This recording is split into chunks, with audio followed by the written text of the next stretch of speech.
It's survive and advance for these two quality teams, Long Beach State and Creighton, as ESPN presents the 1991 NCAA College World Series.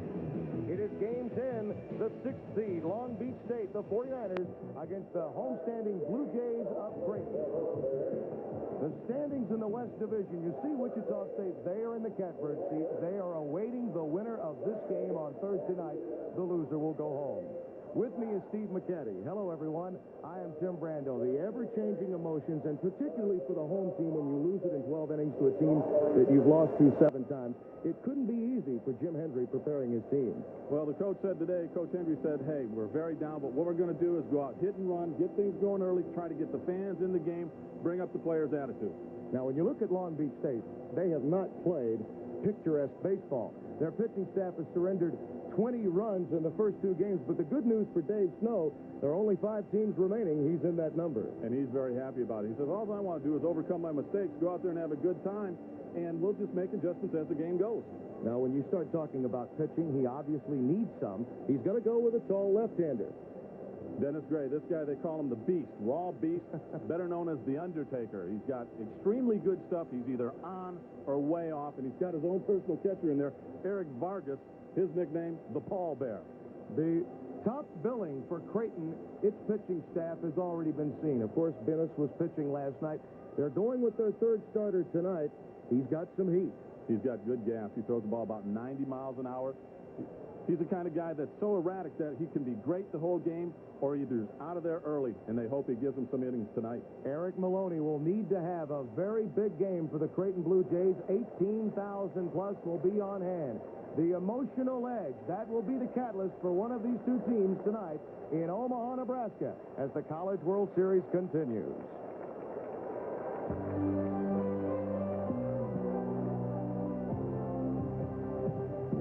ESPN's coverage of the 1991 NCAA College World Series is being brought to you by Michelin, because so much is riding on your tires. By Red Devil Oil Enamel for the finish of a lifetime. And by Skin Bracer. No better way to face the day. Skin Bracer by Menace.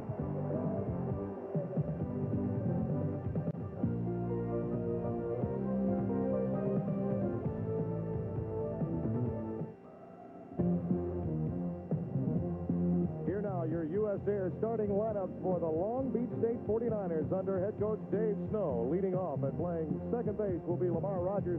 He was out of the lineup yesterday, had a stomach virus. Hitting number 2 and playing center field will be Kobe Cradle. Hitting third and playing third base, Jason Giambi. He had 3 hits yesterday. Scott Talanoa, the big designated hitter, had a home run in yesterday's game against Clemson. Todd Friday is trying to swing a healthy bat tonight, the young sophomore from Napa, California. Britt Cookson will be in left field and hitting 6th out of Santa Paula. Ed Christian will be in right field, the junior from San Pablo. Rudy Rodriguez, along with Ed Christian, helped to make up the starting lineup for the Long Beach State 49ers. And there's Eric Vargas, the young man that will be called upon to catch his own pitcher. I do mean his own pitcher, Dennis Gray. Now let's take a look at the defensive deployment.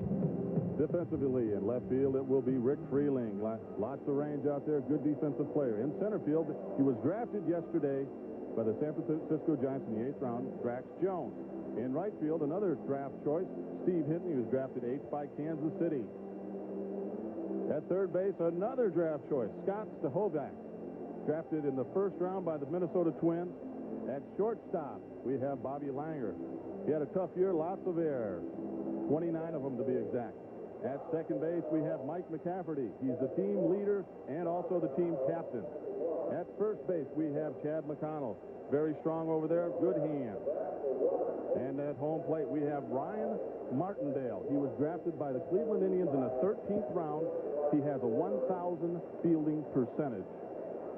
And on the mound, Eric Maloney, 22 games, 3.5 record, 1 save, 5.33. But he throws the ball exceptionally hard. He's got a good fastball, good breaking ball. He can be very erratic. You see it right there. 58 base on balls and 56 strikeouts. Drafted out of high school, so you know he had to have some heat. You got to have some heat. You got it up around 90, 95 miles per hour in a high school, you'll go in the top 10 rounds, but he decided to play at Creighton. And you see the wind is actually blowing in, as you could tell in our open. I guess it's obvious that we don't wear hairpieces. Otherwise, they would have been off during our opening stand-up. The temperature is 79 degrees. Humidity is 62%. Skies are partly cloudy. You do see the chance of rain that we have, but for the most part, this will be a pitcher's ballpark early, but that doesn't mean it won't stay that way throughout the course of the evening's play. There you see our umpires, Bill Rosenberry, Lee Hagler, Dan Peterson, and Tony Pax, the veteran from San Francisco. He'll be over at third. Lamar Rogers will lead it off.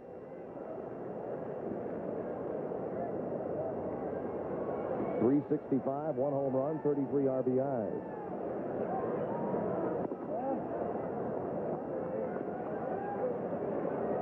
Rogers is the kind of hitter. He's going to work the pitchers. Now, they're going to be out there. They're going to make this guy throw strikes. They want Maloney to get the ball over the plate and bring it down.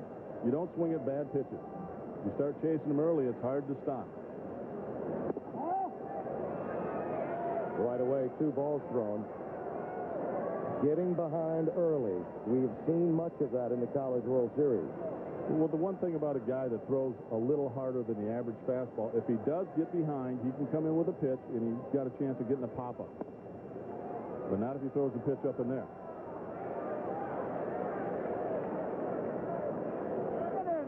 Lamar Rogers was out of the lineup yesterday. They thought, in talking with Dave Snow, that what had actually happened to him is he got a little food poisoning. After the first game against Wichita State, he's on board on 4 straight pitches from Eric Maloney. But he's happy to have him back in the lineup. The good news is that Mitch Kaler did play well yesterday. Over at second base, had a couple of timely hits as well. Sure did. The chance to talk to Coach Snow before the game. We were talking, there's been some problems with the third base coach relaying signals, and I said, you know, has that been a problem so far in the series? Because there's been a couple runners that have been held up at third base.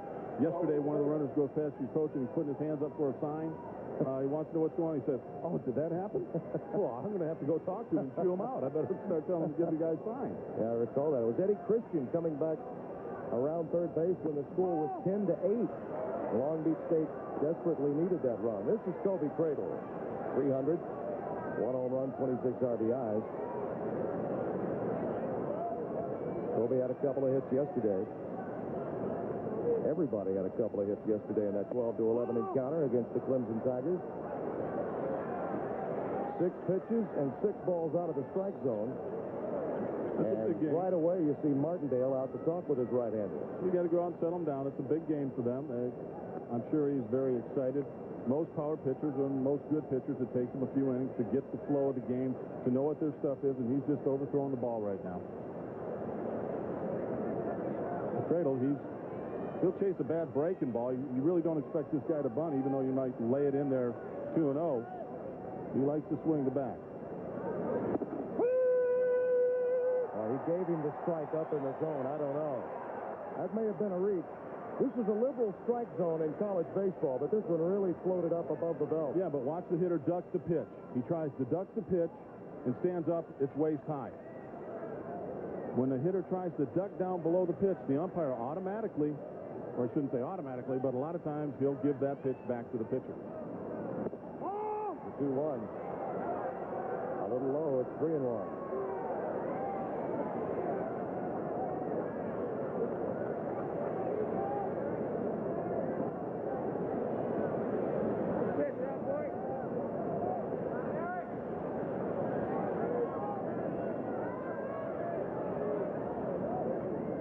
The 3-1 to Cradle. Gives him the inside corner at the knees. 3-2. Didn't take long for the left-hander Darren Harris to begin warming up.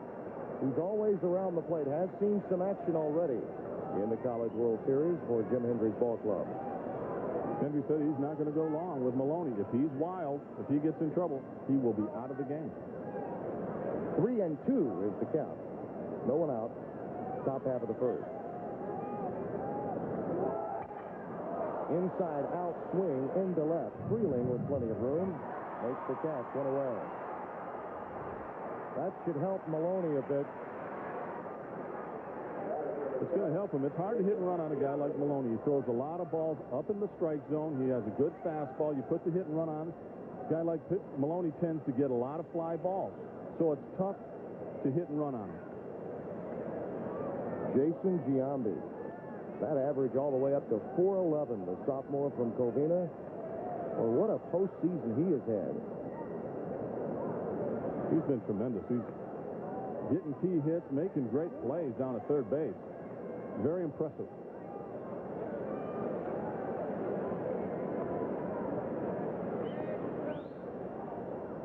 Lamar Rogers back over at first base, being held there by Chad McConnell.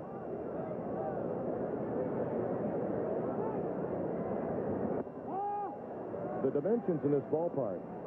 Usually a pitcher's park where the ball has been blowing out. The wind has been blowing out throughout much of this series. 343 down the line, 370 to the power alley, 420 to straightaway center.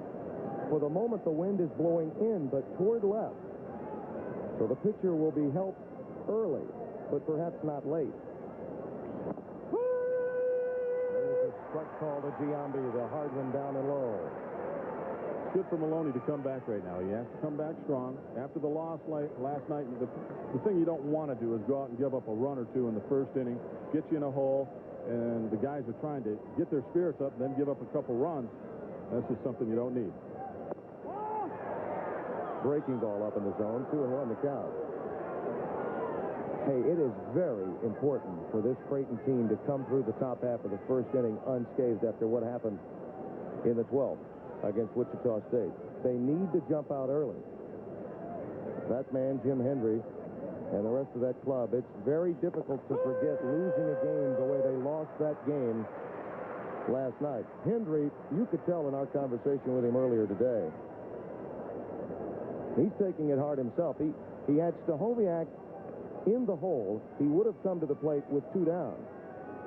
And he was second-guessing himself a bit today, but I think you and I both agree he made the proper call. He had to send the runner.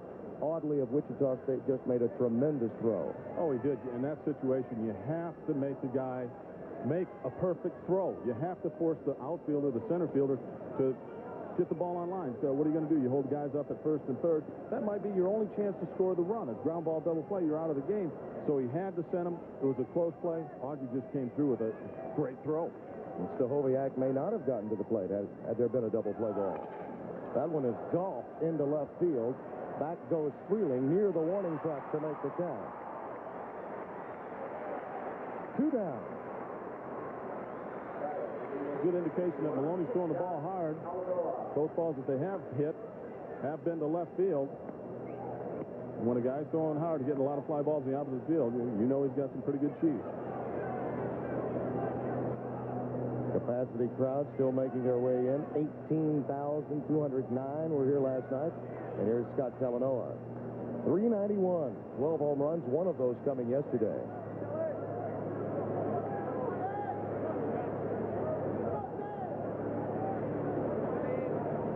Talanoa's got that short, quick stroke. Likes the ball in. Looks like he likes it in. If he can keep the ball away, he should be pretty effective. That one is over to short.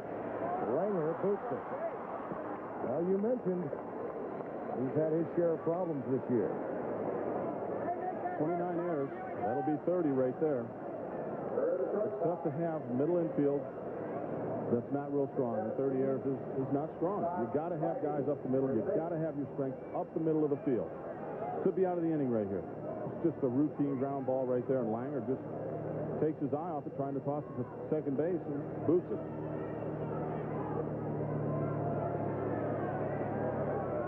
Here is Todd Flatty, the left-hand hitting first baseman for Long Beach State.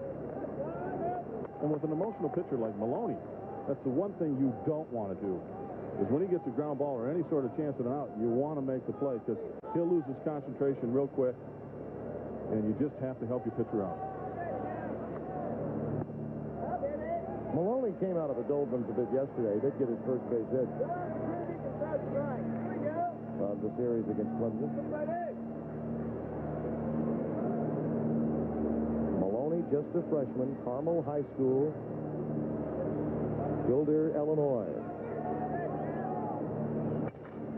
A drive into the gap in right center. Dax Jones does not make the catch. Off the heel of his glove. Rogers and Talanoa score. It's 2-0.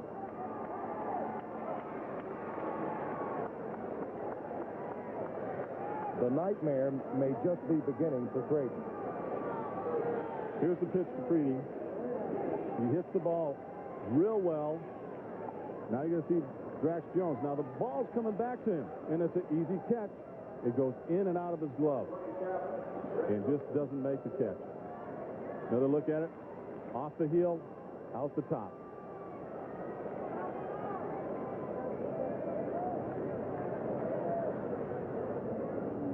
Long Beach State without the benefit of a hit with 2 runs in.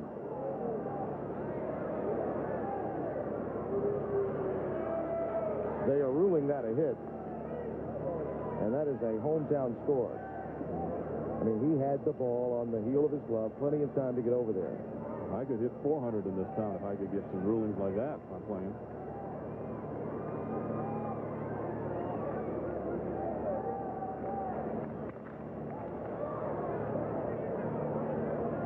It was obviously the wind was blowing towards left. He had to go a good distance to get it. That was more than catchable. Brent Cookson, 362 on the year with 15 home runs. Friday aboard at second. Eric Maloney, who struggled, his first 6 pitches were out of the strike zone. And just as he gets his act together, his defense breaks down. Right to third. Stahoviak makes the play, and he's out of the inning. But not before the 49ers get a couple of runs to open the top half of the first inning in Game 10 of the NCAA College World Series. Let's meet your U.S. Air starting lineup for the Creighton Blue Jays under head coach Jim Hendry in his 7th year with the homestanding Jays. Leading off and playing center field will be Dax Jones out of Waukegan, Illinois. Batting second and playing left field is Rick Freeling from Denver, Colorado. The team leader over at third base, Scott Stahoviak, will be hitting third. The cleanup man is right fielder Steve Hinton out of Elgin, Illinois. Hitting fifth and playing first base is Chad McConnell, only a sophomore from Sioux Falls. Mike McCafferty will be playing second base. Made an outstanding play last night against Wichita State. Ryan Martindale will be behind the plate and hitting seventh. Jason Judge will be the designated hitter, the senior from Longmont, Colorado. Bobby Langer will be the shortstop and round out the starting lineup for Creighton.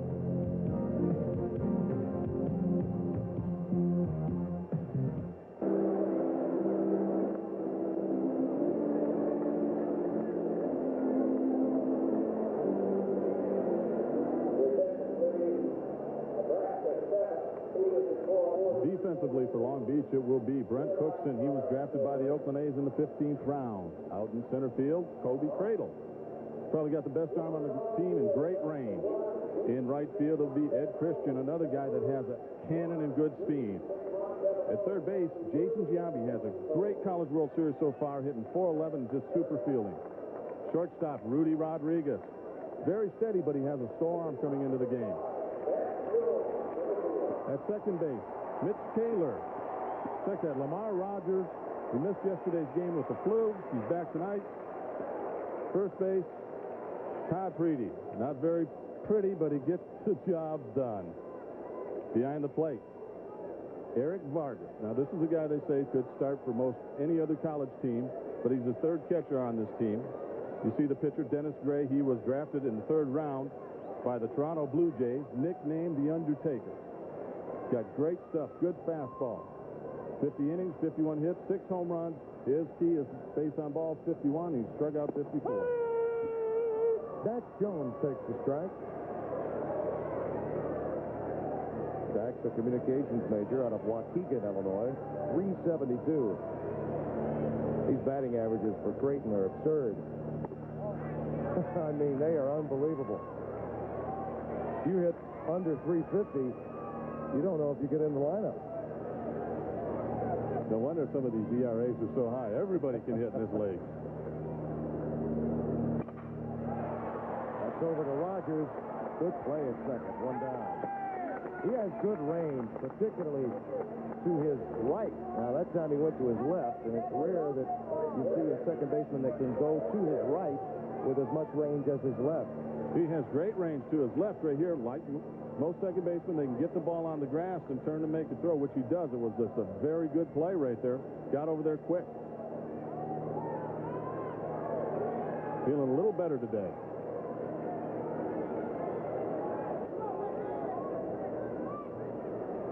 Rick Freeling, the left fielder for the Blue Jays, looks at the ball low, 1-0.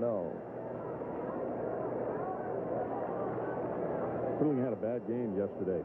He's had several against Tyler Green. I mean, he has struggled in every opportunity against Green, but then again, so have the Blue Jays as a team.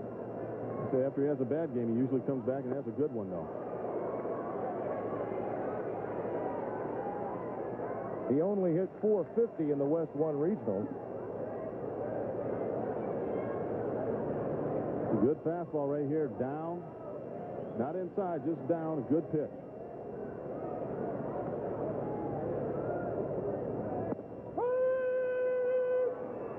There's a strike call from the big left-hander, Dennis Gray.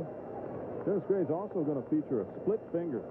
Now, Coach Snow said it's really strange. You'll watch it one time and it'll look like a slider. The next time it's going to look like a forkball. He doesn't know where it's going. He's just a raw beast out there, and anything might happen. That one's just missing inside. 2-2. And that was the forkball right there, the split finger. Got a little bit up in the zone. Now, ideally, you want it to break down, anywhere down, down, and in, but this is just too high.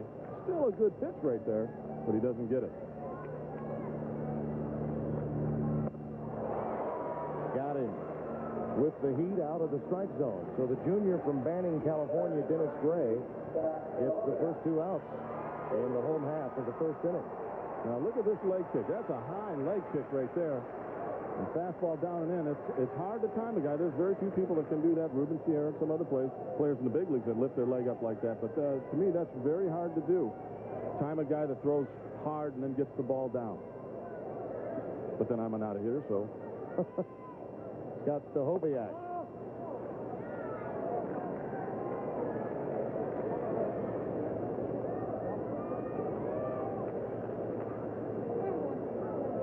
Talk about a guy that really helps lead a team. This is the guy from Grayslake, Illinois. He's also working journalistically during this College World Series. That is in the local paper here in Omaha on a daily basis. Didn't have time to make the deadline last night, though, after the 12-inning affair.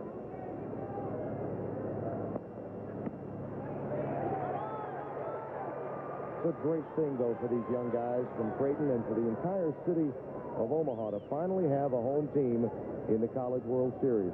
They waited 41 years to have one, and they have been showing out in great number, generally looking at players that they knew very little about. Now they get to root for the home team. Oh, it's great. It's it's so nice to come out to the ballpark and watch a game anyway, but when it's your team, it makes it that much better. I'm even becoming a Blue Jay fan.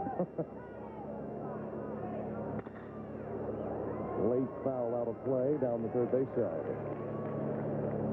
It's hard to say Blue Jay after pitching against Toronto a few times.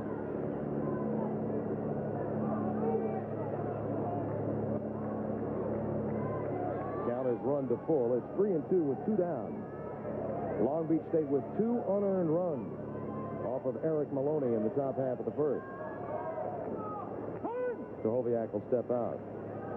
Long Beach State's pitchers, if you weren't with us yesterday, they, along with Clemson, they tend to take their time on the mound. This is a plodding ball club that tends to relax with the game of baseball. Well, they relaxed.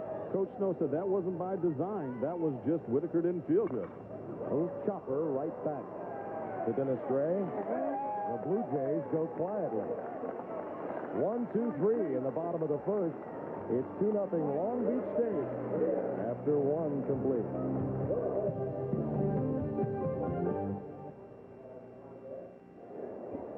The crowd is a little quiet right now at Omaha, Nebraska at Rosenblatt Stadium. The College World Series continuing.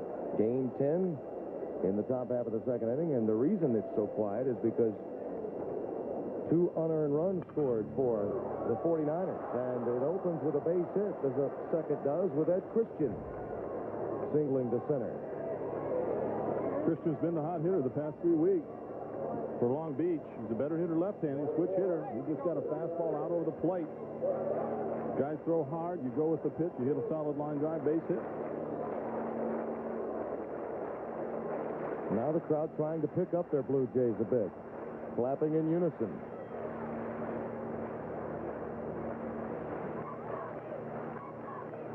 Long Beach State has a few people here too, though. I love that chant. Did you hear that? Let's go beach. No, from California, they're saying, let's go to the beach. Here is Rudy Rodriguez. The shortstop out of Sacramento, California, takes the ball high.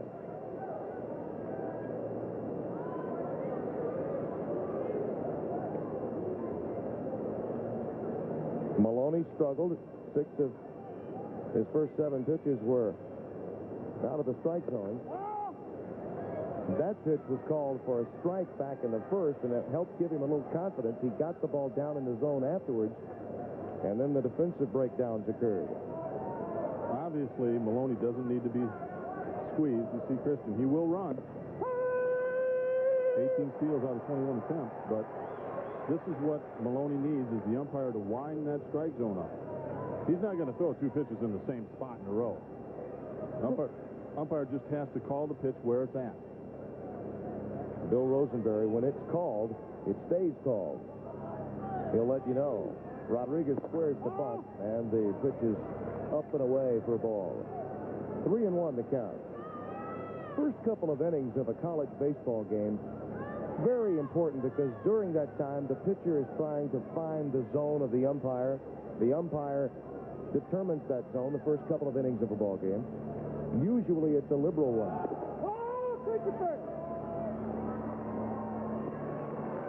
Ed Christian was moving that time, but Rodriguez draws the walk. And we have again 2 on with no one out. They weren't real happy with that call right there. Ryan Martindale came up quickly, trying to throw out Christian. That's what may have happened. He'd come up too quickly, trying to get the runner at second base. When the umpire's squeezing you, you take a pitch away from the pitcher. Todd Winberg, the pitching coach, has come out to chat with Maloney. Take a look at the comparison, though, coming in. Creighton, of course, with the help of Venice, in that position last night, 2.14 their ERA as a team in the College World Series. Not giving up the base on balls too often. Darren Harris once again begins to loosen in the Creighton bullpen.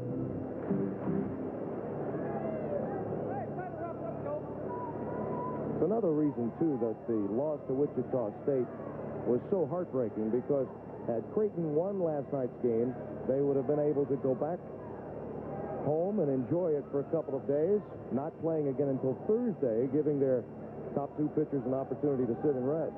Here's Eric Vargas, senior psychology major from Burbank, California.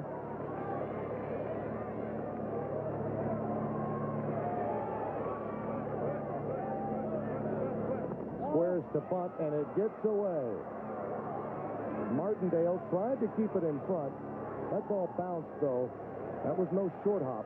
That was a difficult one to keep out in front. It's a breaking ball.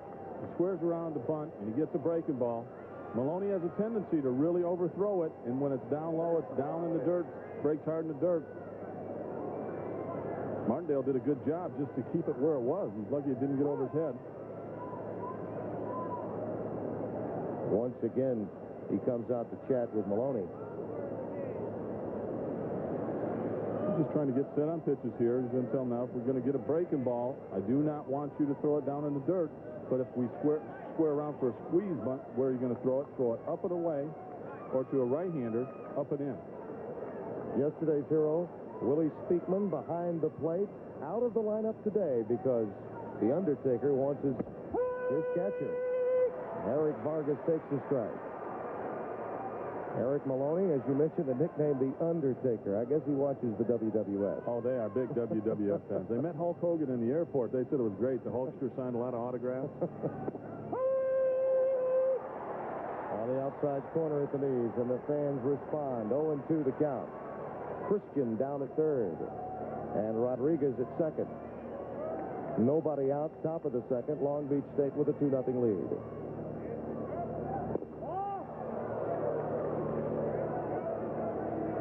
Tough time to throw a breaking ball there. In this situation, a man that doesn't have good command of it, with runners on, you're down by 2. Runners at third base, a breaking ball in the dirt could get by, and there's somebody else in. He got the fastball in on the 5th that time. Especially when he's got a good fastball. Normally, a guy that'll get the breaking ball over, you can go ahead and say, oh, well, mix it in. But when you have somebody out there that you don't know where it's going, it's kind of tough to call in a situation like this. The infield playing back for the opportunity to get the out. They'll surrender the run, particularly the middle infielders. Langer at short and McCafferty at second.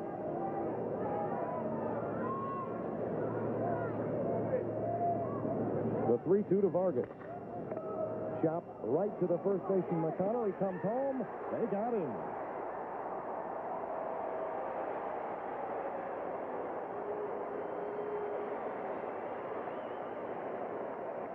Chad McConnell has improved over at first base. He had never played that position prior to the start of the year. That's a bang-bang reaction play. It's the only guy that could have thrown him out. He's playing up a little bit. Just have to get rid of it right away. Good throw, and he gets him sliding in. You see Christian, he's off on the crack of the bat, or the ping of the bat here, and he slides in, and he's out. Very good throw right there. And the top of the order, Lamar Rogers walked and scored his first time up. And it gets away. You mentioned it, the breaking ball can go down in the dirt, and it did.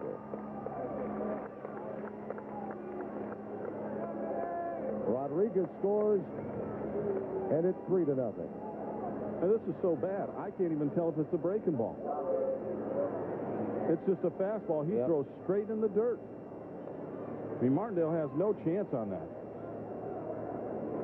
It looked like it had to be the breaking ball that got away, but you look back at the replay, no question, it was a fastball. He just squeezed that one.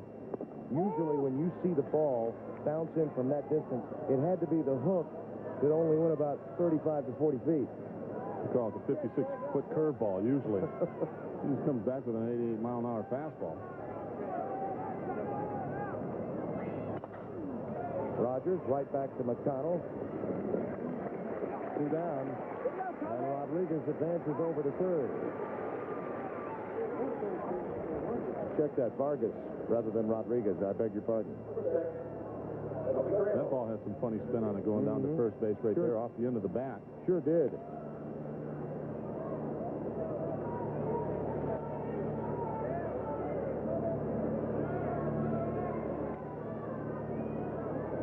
Kobe Cradle with a chance to pick up Vargas down at third. He flied to left back in the first.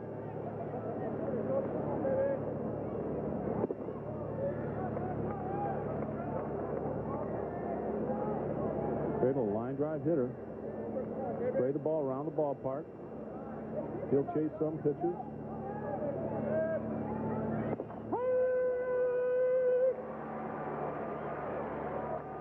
The kind of guy with Maloney right here as a catcher, it's almost like you got to sit up down the middle of the plate. See that 30 pitches so far, 16 balls and 14 strikes. That's not good. Snap throw back down to third to try to catch Vargas. You want to be careful doing that. You know how much I love snap throws. Snap throws tend to end up in the outfield somewhere. They don't pick very many people off. When they do, they're great, but the majority of the time they're going to work against you. Speakman threw one yesterday that allowed the Tigers of Clemson to advance runners from first to second and third, and then a base hit scored both.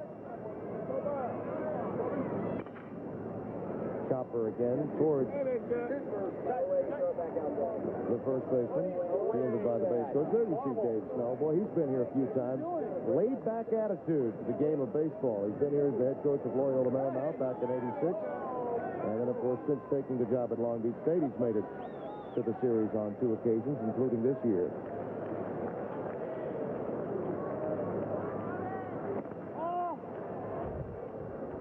Little breaking ball right there. He tries to overthrow everything. Now watch, he just jumps out too quick. His body really rushes out and throws it, pulls it down. He's just trying to overthrow it. Grounded to second. McCafferty in time. That may have saved a run. McCafferty made a tremendous double play back in the 8th of last night's game. He had to venture over behind second and whip that throw over just in time. It's 3-0 Long Beach State. 3-0 Long Beach State leading Creighton. 3-2-0 for the 49ers. 0-0-1 for Creighton, but a couple of mental errors, a questionable hit also for Long Beach State. Earlier today, Game 9, Florida advances to meet LSU with that 2-1 win. Great pitchers duel there between Burke and Jones. Burke, with some help from Pritchard getting the save, helps the Gators advance. And that means Mark Valdez will be waiting for the LSU Tigers tomorrow night in a game that Steve McCaddy and I will have for you. Steve Hinton sends that one into right field. And the 17,000-plus here now have a chance to cheer. Didn't just hit that ball on the ground. He has a sore wrist. It's been bothering him, but he just threw the bat head out there. Hit the ground ball. Now watch it, though. When it gets right to the grass, Rogers is over there, but the ball takes a big hop on him right up over his glove.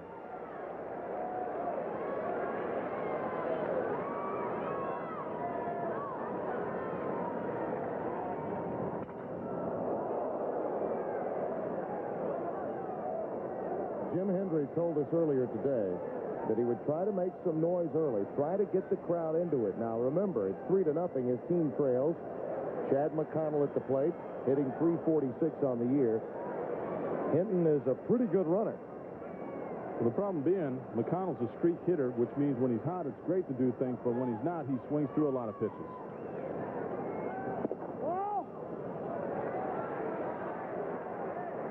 Ray with only an average move to first base. Nothing special.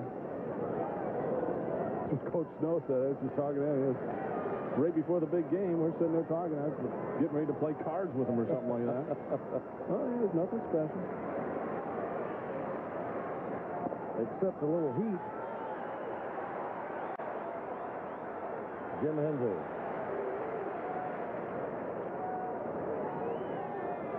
We'll find something out about the way Hendry's going to attack the rest of this ball game in this inning, because he's down by 3 runs. It would be a daring move to start a runner or have a hit and run on. But right now, his club needs a jump start. Oh, they do. I have a feeling if they don't hit and run now, McConnell makes it out, they'll probably put something on, because McCafferty hits the ball the other way. He likes the ball over the plate. When you get a hard thrower, throws lots of fastball, that's the easiest pitch to hit that way.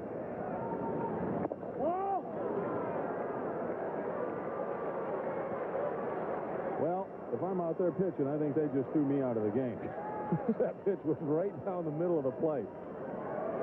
That's when you call timeout and just say, excuse me, where would you like me to throw it? You know, if you're going to call the pitch up, you got to give me the low one. And he's not getting either one of them. That one's up in the zone, and they did have Hinton moving. 2 on, the crowd coming to its feet. Mike McCafferty coming up.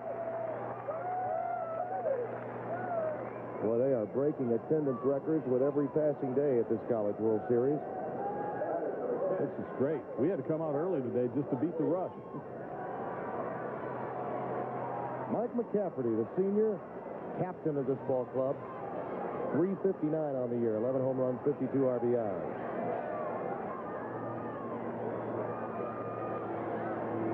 You're looking for a jump start. Who better than McCafferty? Oh, yeah. We're going to put a little play on here. And McCafferty's an overachiever. Those are the kinds of guys up there. Works very hard, swings the bat, makes contact, is willing to do anything to win. The consummate college player. Now they're giving up the bunt here, which is kind of unusual. You know, so many times in a college situation game like this, it kind of surprises me that they'd give that up, because if he lays one down, he has a chance of beating it out to first base. Yeah, Jason Giambi playing very deep over there. Obviously, the rest of the infield looking for the double play ball.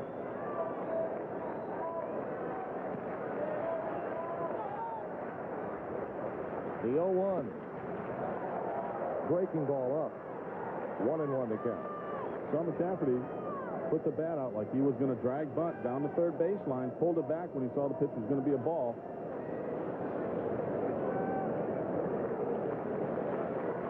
Mike is still looking for his first College World Series hit.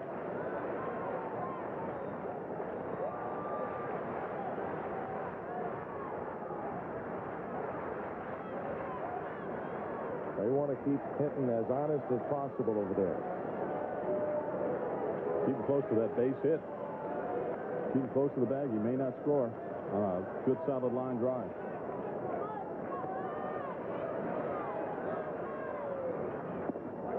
They come in high and tight. Pretty good gap in left center field as Kobe Cradle is playing up and over in right center field. There's that gap we're telling you about, that power alley. Well, that's good, because McCafferty likes to go the other way, but now Gray has got to get the pitch out over the plate. Now, if you make a mistake and leave it inside, he can pull it into the gap. Sprays that one foul, out of play on the first base side.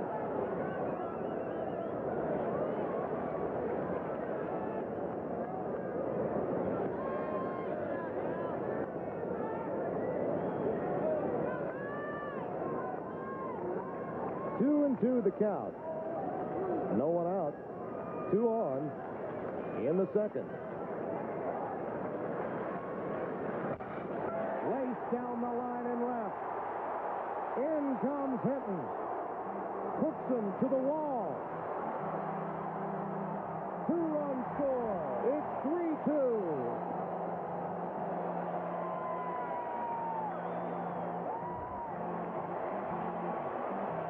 It's a very good job right there by McCafferty.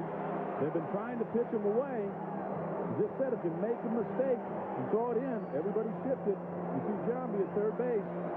Makes a little jump, but the ball's by him. He can't come up with it. Mike McCafferty with his first hit of the College World Series and 2 RBIs. Hinton and Chad McConnell come in to score. And the Blue Jays are right back in it for the 17,000 plus.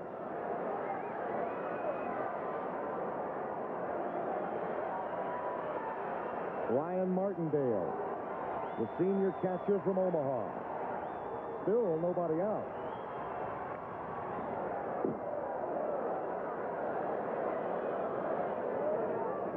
Early in the count, Martindale's going to try and pull the ball.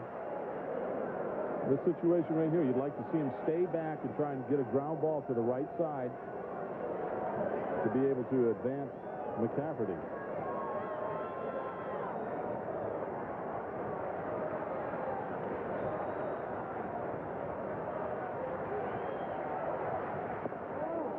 That pitch floats up in the zone.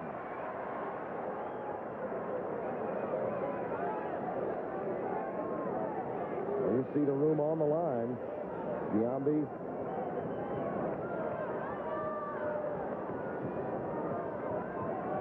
Playing Martindale about halfway, really, and that one gets away. McCafferty will hold at third.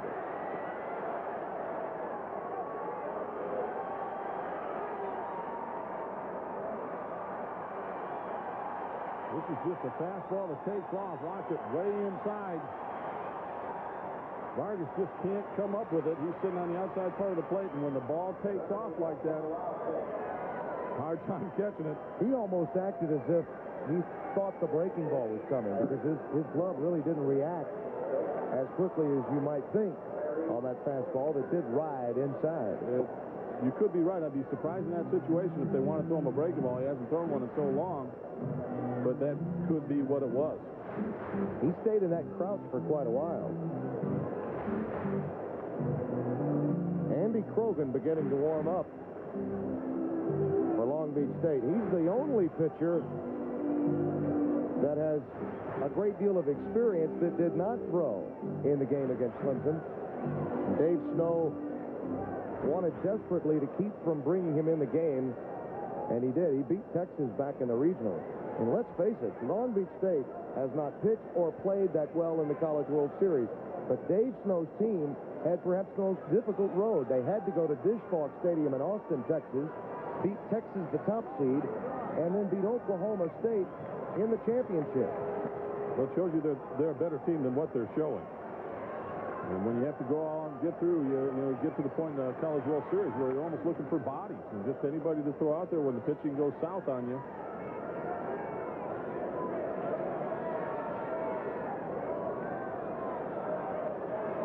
Mike McCafferty is over at third, and with no one out, again the defense deployment that you see there, allowing the run to score, it would appear. Any ground ball would score McCafferty.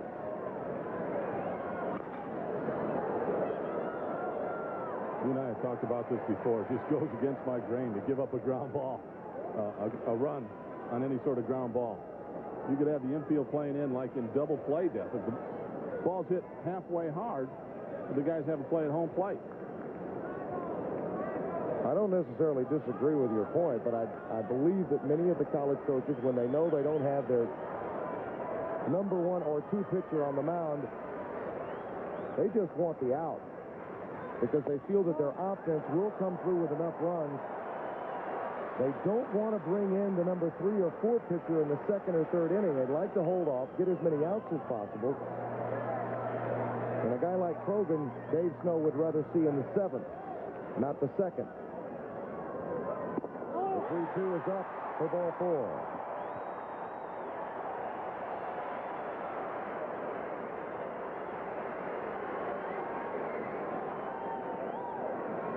Jim Hendry talking with McCafferty. He said at the top of the inning, when Hinton got the base hit, we'd find out if Creighton would be aggressive. We'd get an idea of what Jim Hendry would do with this ball club. Hinton was stealing on a 3-2 pitch. Since that time, his ball club has been very aggressive on the base pads, and they've gotten a very timely hit from Mike McCafferty. They have that. They're trying to rattle Gray right now. They know they've got him in a hole.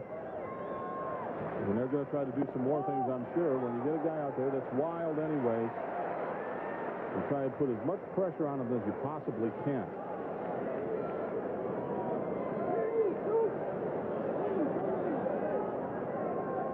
Still nobody out.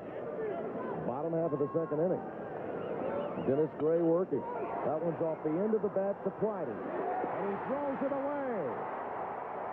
Martindale scores. Ochepnik comes into third, and McCafferty scores. We're tied at 3.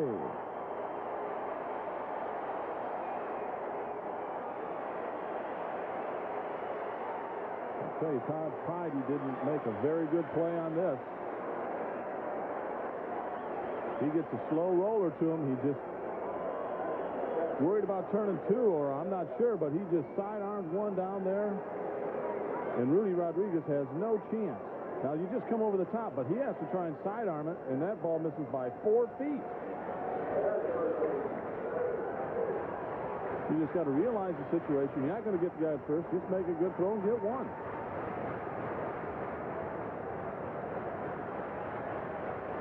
Bobby Langer, the Creighton shortstop. The fielder's choice error to Friday. The RBI for Judge. Didn't take long for Jason Judge to get involved. Look at that. 7 errors in 3 College World Series games. The problems for Long Beach State continue defensively.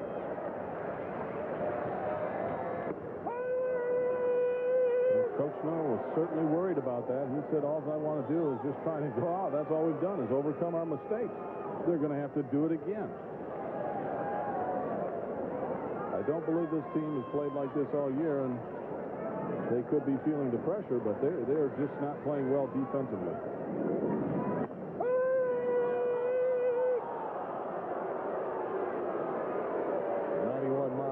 Fastball from Dennis Gray. There's Ryan Martindale over at third.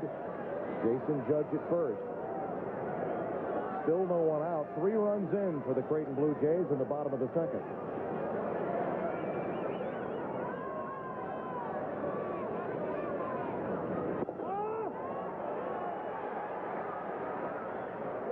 Langer likes the fastball. He's a streak hitter. The situation, he's probably going to see a couple of them. Now, Gray has not mixed in a breaking ball. It's almost like he's going to have to show it.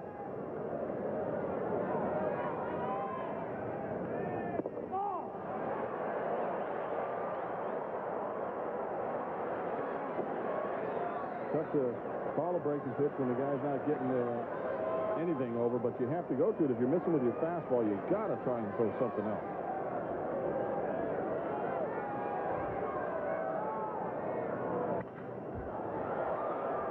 Langer has been a tremendous story for this Creighton team, and a year of tremendous stories.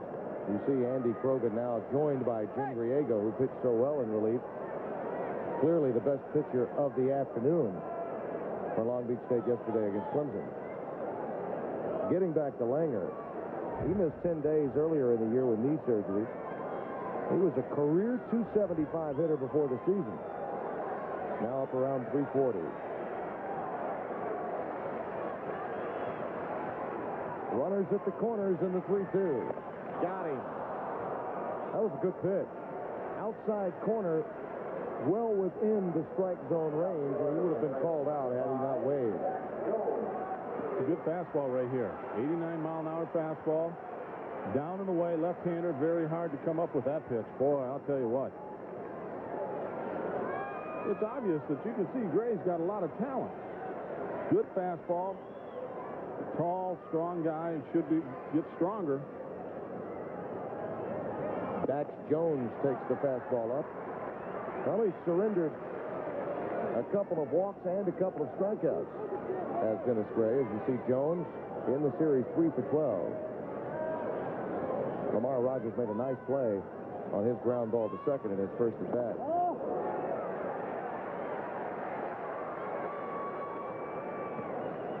Gray pumped up on that one, a 91-mile-an-hour fastball.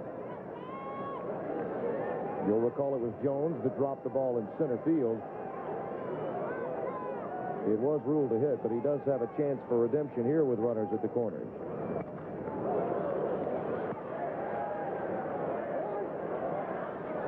Well, Vargas, right before that pitch, look out to Gray and say, here, he hit his shin pads, telling him, just throw it right in the middle. Just throw it in my body, let the ball go.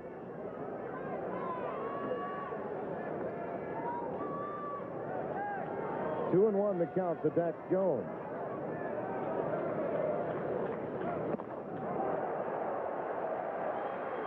I'll tell you what, he let that one go. 94. But as I've said many times, 94, a foot and a half out of the strike zone is not going to get you a whole lot. You can make a better living throwing at 84 down and low. Sometimes. Yeah. Ball 4. Bases are jammed, 1 out. Dave Snow apparently hoping for the double play ball here. Very tough to get a double play ball when you got a guy that's a power pitcher throwing the ball up in the strike zone. 33 pitches in this inning alone. Now Rick Freeling gets his chance. He struck out back in the first. Again, you see the infield playing back. 339 on the year for Freeling. Just 1 for 10 in the series.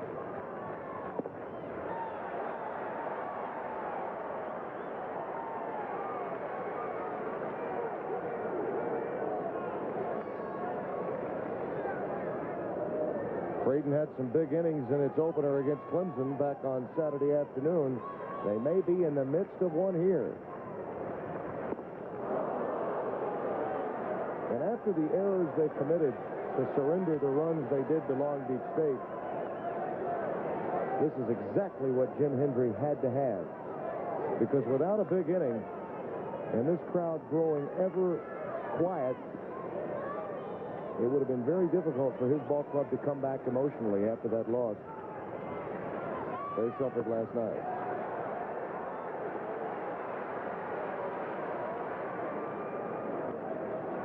Going to get a look at Gray's form here.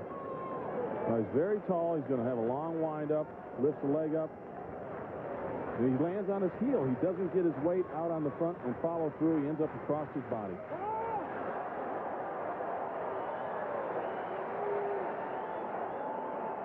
3-1 the count. Nowhere to put him. Bases are jammed.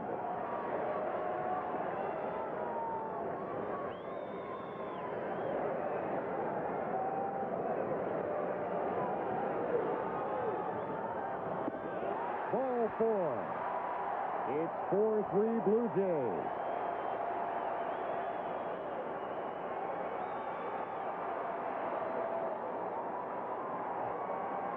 Dave Snow said before the game started, with these two guys out on the mound, as wild as they are, it could get ugly, and he's decided it's ugly enough for him.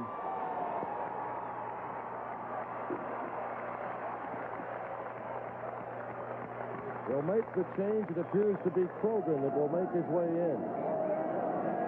39 pitches thrown for the big left-hander, and Andy Krogan will be called upon to shut down the Blue Jays. Only one out, bottom of the second.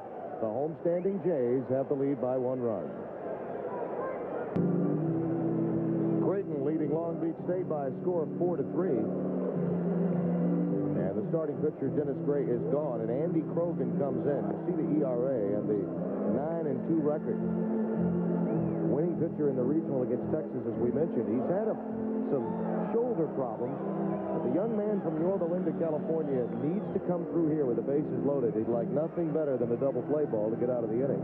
Oh, he sure would. He's got a fastball. It's in the mid-80s, higher end sometimes. It'll bore in on the hitters.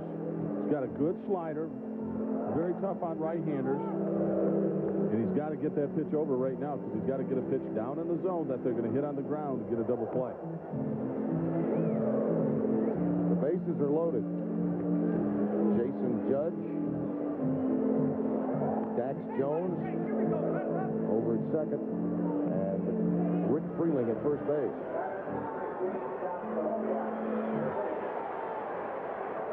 Four runs already in. And the once quiet crowd at Rosenblatt is picking up the decibels a bit. Scott Stahoviak, who better to come up with the bases loaded than this guy? Look at that average. I mean, that is obscene. 458. It's amazing. You watch these guys, and they just, all these guys can hit. Hitting is contagious. And if he gets a hit right now, I'll tell you what, this game could really be blown wide open. These fans will go crazy. 13 home runs. He has some pop. Takes the strike on the inside corner at the knees. Scott was the 27th pick overall yesterday in the free agent draft. The extra pick, really, for the Twins in the opening round.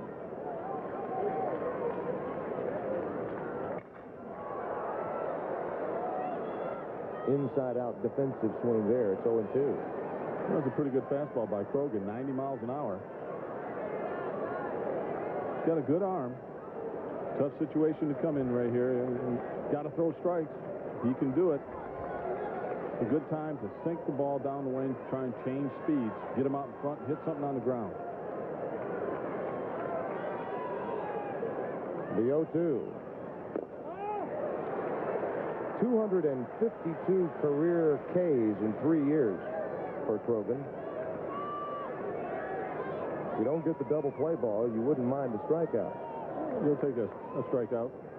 Infield fly rule.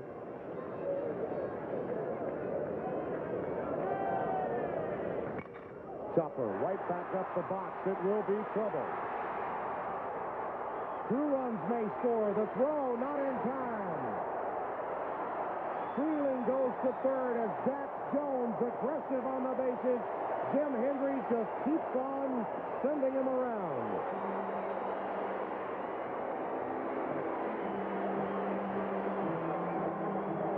There's a fastball in.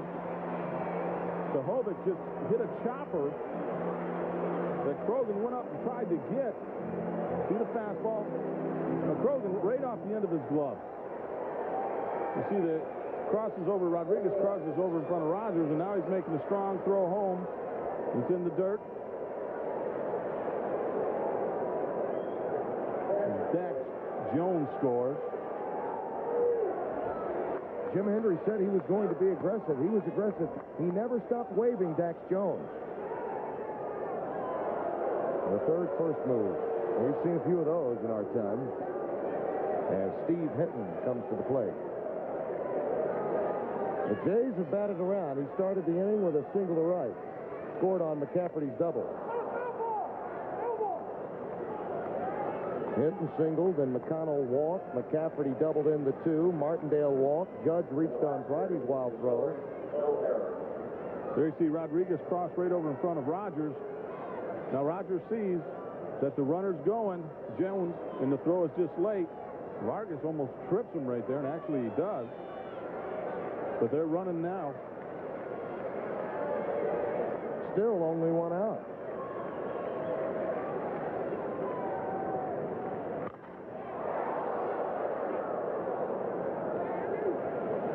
That would have been a big play right there. Krogan could have got that ball and turned a double play. Comes back now with a 90-mile-an-hour fastball. He's throwing higher than they say he does. There you see Rick Freeling. He's down at third. Stahoviak at first. He is credited with the base hit and 2 RBIs.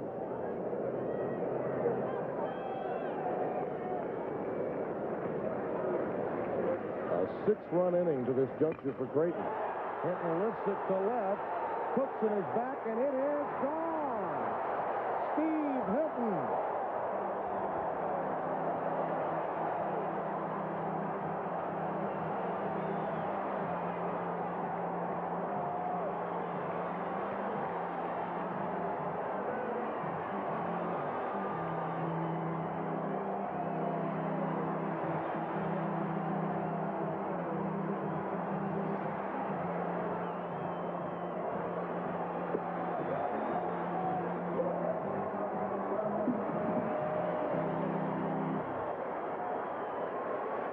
Steve Hinton with his 12th home run of the year. And his 88th, 89th, and 90th RBI. This man has to have a sore wrist, right? They say that, but he gets that ball up in the zone and drives it. 9 runs this inning on 4 hits, 4 walks, and an error. 9-3 our score. Chad McConnell at the plate was still in the bottom of the second and still only 1 out.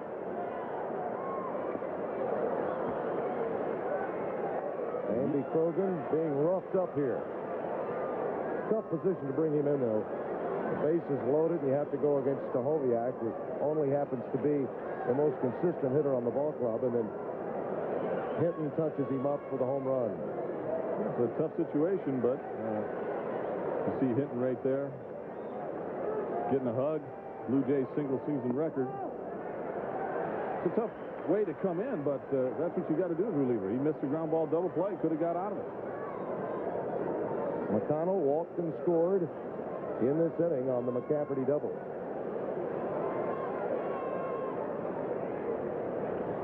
Got him. Breaking ball. All he could do was find some air. 2 down.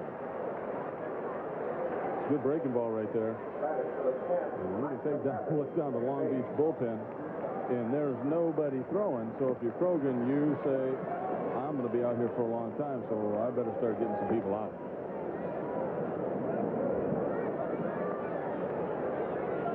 The Creighton Blue Jays started out a bit tight. There's a drive by McCafferty. A hot shot past Giambi.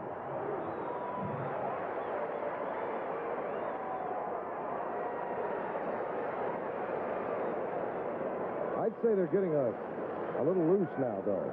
They're starting to get some pretty good swings in. That stiffness is all gone from the first half inning. You go out and get that 6-run lead. Yeah, he's starting to loosen up just a little bit. I think there's some other people on the other side that are just tightening up.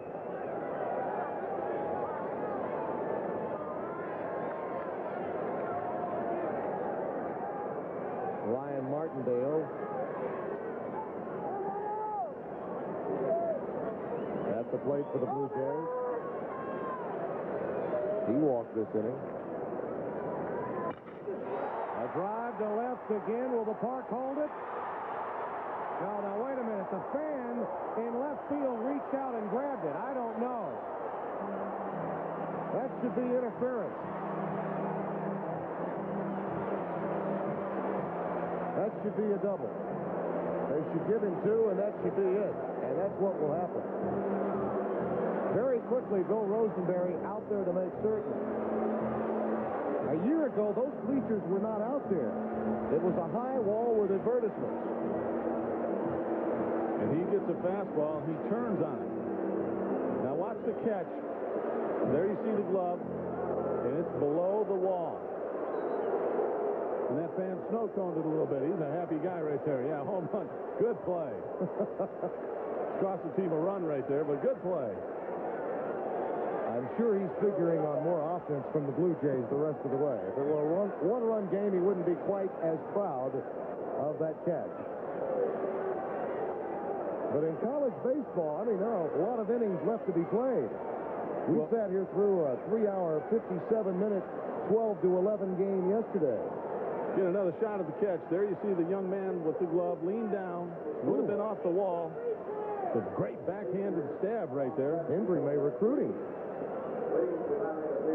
It's a heck of a catch. Martindale robbed of the home run. He's tickled. He might recruit that kid, but I hear he can't hit the breaking ball. So Jason Judge, the designated hitter.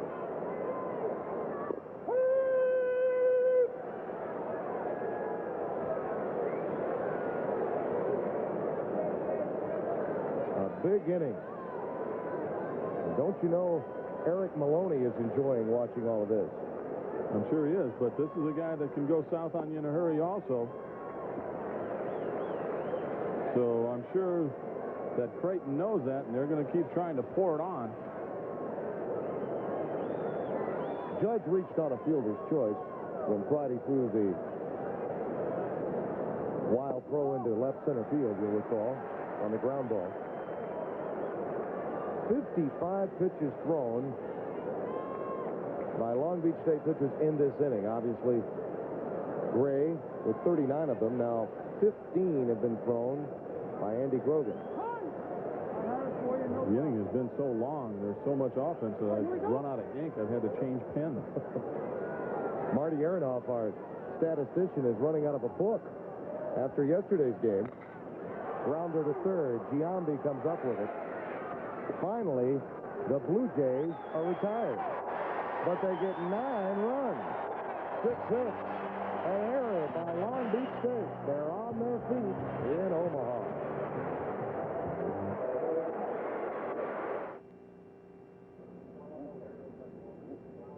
Due to time constraints, we now move ahead to further action as we pick it up in the top half of the 6th inning. Storyline, Omaha, Nebraska, Game 10 of the 91 College World Series. A 9-run explosion in the 2nd inning for the homestanding Blue Jays. And the big blow coming from Steve Hinton. who started the rally with a single in the inning, came up with a 3-run shot a bit later. And Steve McCaddy by my side. Hello, everyone. Tim Brando. And you get the feeling, I guess because we saw a 12-11 ball game yesterday, that this game is far from over. Maloney has surrendered a number of base on balls. Oh, there's no doubt. There's a lot of time left. 4 innings. Anything could happen. He's been wild, and eventually, if he gets the ball over, loses a little pop off his fastball, they're going to start hitting it. Well, Brent Cookson will get the first opportunity as we open the top half of the 6th inning here from Rosenblatt Stadium in Omaha, Nebraska.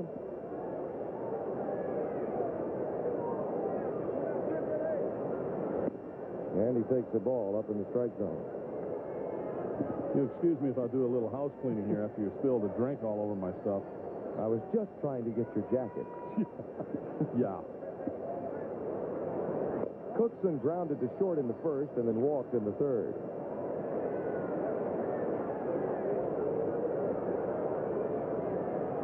Already, Eric Maloney has thrown 101 pitches. The average in college baseball is higher than the average for a starting pitcher in professional baseball. Usually 125 to 135 pitches would be thrown by a starting pitcher in college baseball. And again, we pointed up because of the lack of overall depth on a given pitching staff at the collegiate level. Cookson over to Stahoviak at third. One away. Good play right there. He had a long throw to make. Got caught, had to play the ball back, let it come to him. Cookson's got good speed. Very strong throw. Here you see Stahoviak. Now wants to come in, but he just has to wait back. Sets up. Right on the money.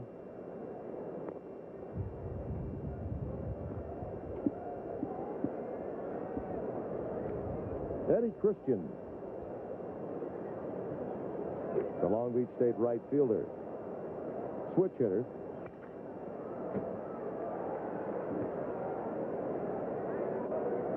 From time to time, if you happen to hear a door slam, it's because the wind is blowing so heavily that from time to time, when the upper level of the press box, when someone opens the door, it will quickly slam behind them. The wind really picking up here.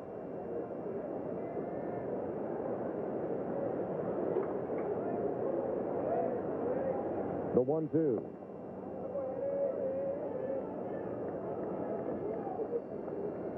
Maloney may be slowing down a little bit right now. The last 2 pitches, that one 89, the other one 90. He's been throwing about 93 the past few innings, so he could be losing a little bit.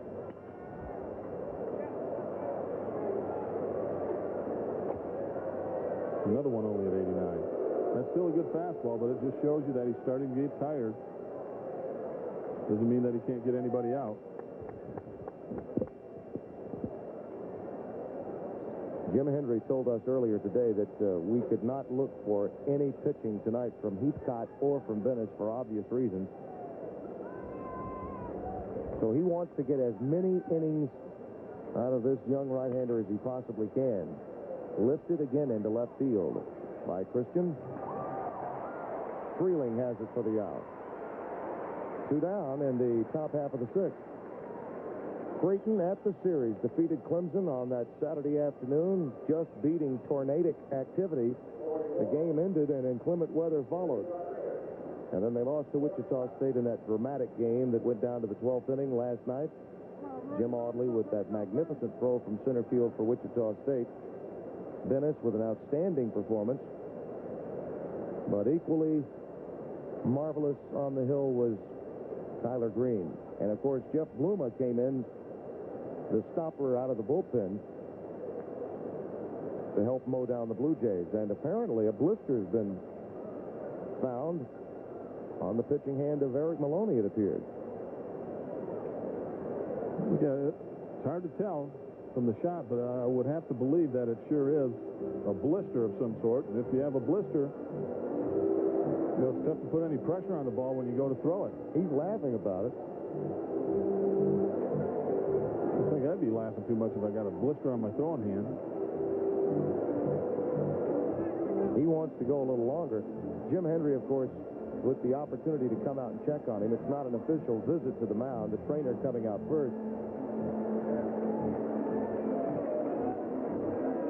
Well, that might explain for his velocity dropping a little bit with the blister. Darren Harris will sit down now in the bullpen. Put that warm-up jacket back on.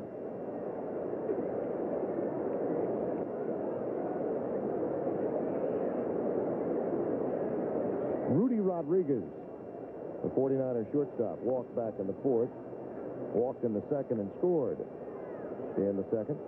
I got a blister on my finger one time when Billy Martin was the manager with the A's. He asked me if I was all right, and I said, yeah. I went out and gave up 5 runs immediately, and I made the mistake of looking down at my hand. We had like a 12-0 lead, and I gave up 5 runs. All of a sudden, here he comes out to the field. He looks at my hand. He says, bye, pal. Art Fowler says, hey, buddy, you trying to get me fired, son. Billy's going to fire me.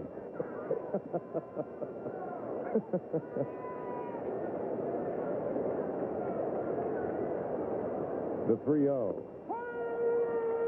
Well, you hear of clubhouse stories, and Art Fowler, Billy Martin clubhouse stories definitely come to mind. I would just look at Art Fowler and laugh. Here's the 3-1. That's a good pitch. On the outside corner at the knees. Drew Rodriguez, and the count is run to full with 2 down. Last pitch, picking the miles back up, 91-mile-an-hour fastball on the knees.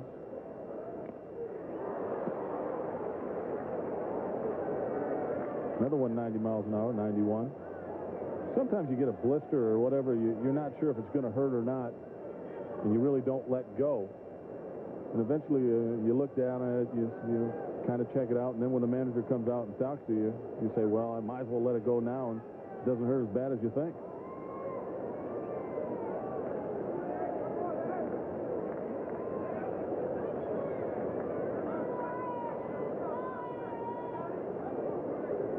The 3-2. Fouled out of play on the third base side.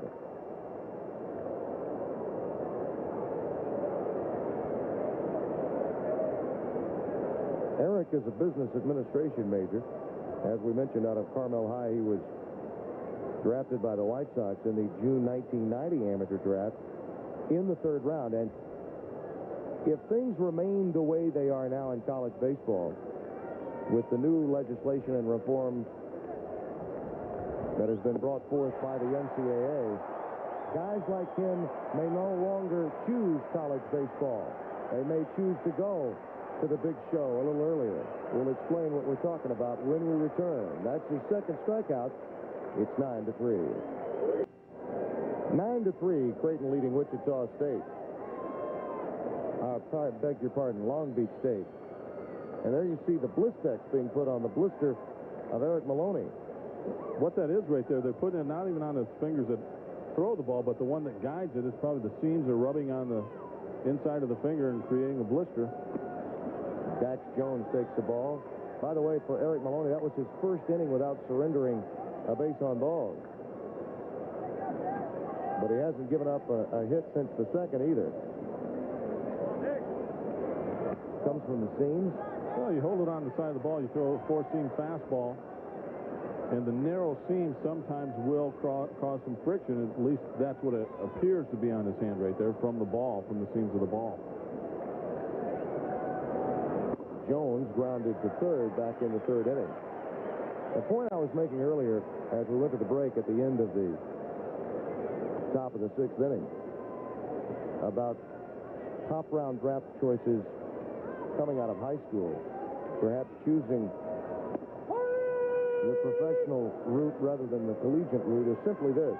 The new reform and legislation calls for one less coach on your staff, down from 3 to 2, which in many cases would mean you're going to lose graduate assistant possibilities, or you may lose the personal attention that a pitching coach might be able to give to that particular pitcher. Also some reform that would include loss of scholarships from 13 to 11.7. That's 4 scholarships, 4 half scholarships that would be gone in 2 years if the legislation that has been passed by the NCAA is enforced in 2 years. Well, that's a big deal. If I was a young guy in high school coming out, if I was a top draft choice, I would definitely turn pro ball, because then I have a pitching coach to work with me. You go to college for 4 years, 5 years, but if you don't have a pitching coach, it's not going to help you. If that's what you intend on doing, is playing baseball afterward, you go where you can get the best help. You see Jones aboard. He can steal and will go on his own a great deal. He has green light. Rick Freeling takes the ball low.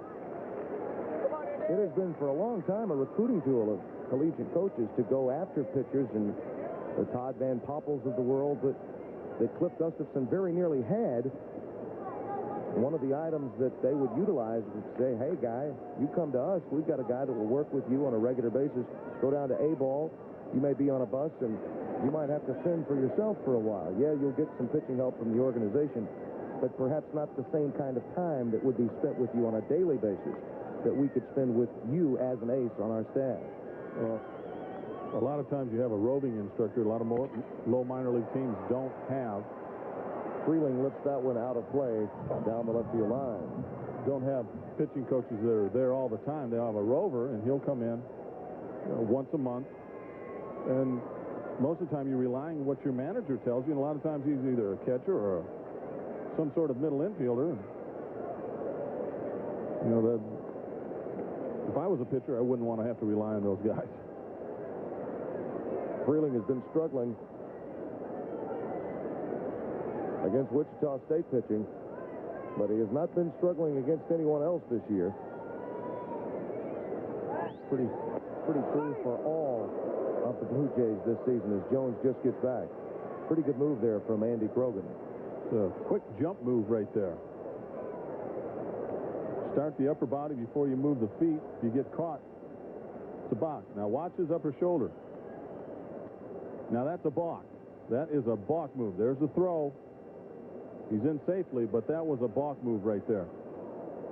We talked about the liberal strike zone. It's also a very liberal balk rule in college baseball.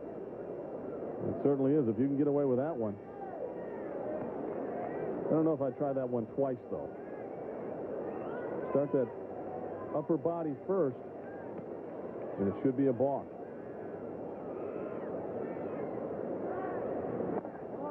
That fastball is up and away. 2-1.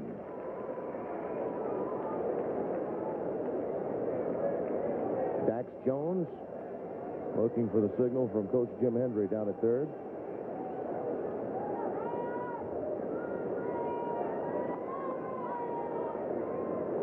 Freeling has played through all kinds of injuries throughout his career. The junior from Denver, and he'll continue to check Jones. Since Krogan came into the game, Creighton has seen goose eggs for the last 3 1/3 innings. He's thrown a lot of strikes, that's for sure.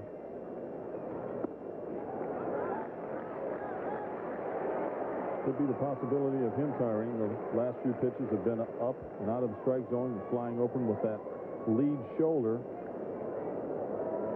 It's usually a good indication when a guy gets tired. That front shoulder will fly open and the ball's up.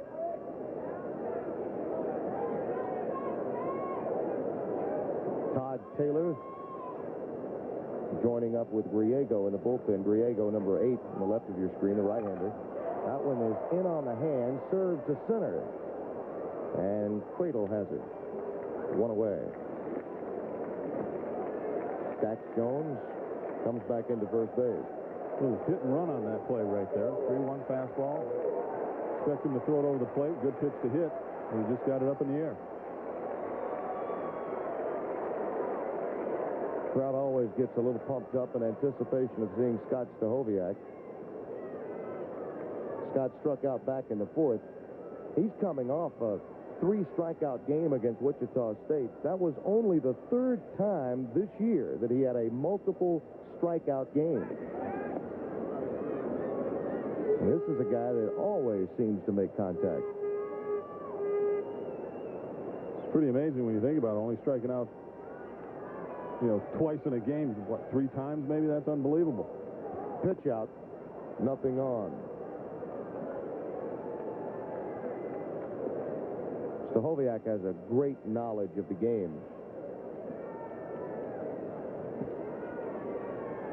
It's a young man that was a pitcher, a tremendous pitcher in high school. Then had elbow surgery. The operation handled by Dr. Frank Jobe. You've heard that name before. Did a couple of x-rays on that elbow. You're going to see a good straight change right here. Ball tails down and away. Real nice pitch. So what do you do when you're a great pitcher and you can no longer pitch? You learn to hit the ball and play third base.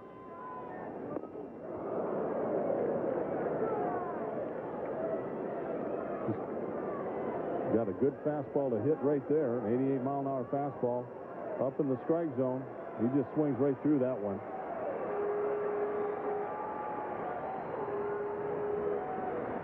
Crowd trying to pump up the Blue Jays again. They have been silenced since the second inning.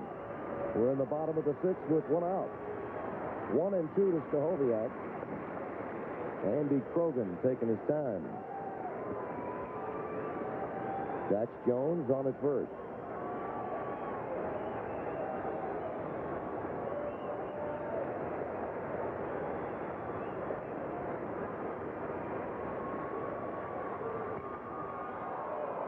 Lifted just behind third. Giambi giving chase along with Cookson. Brent Cookson runs out of real estate. A tough play for Cookson. He came a long way.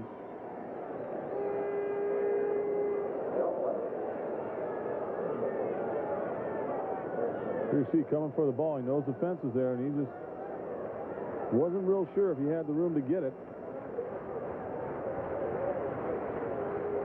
The swing. It's a fastball up. He chased after a bad pitch right there. You got to make that pitch come down.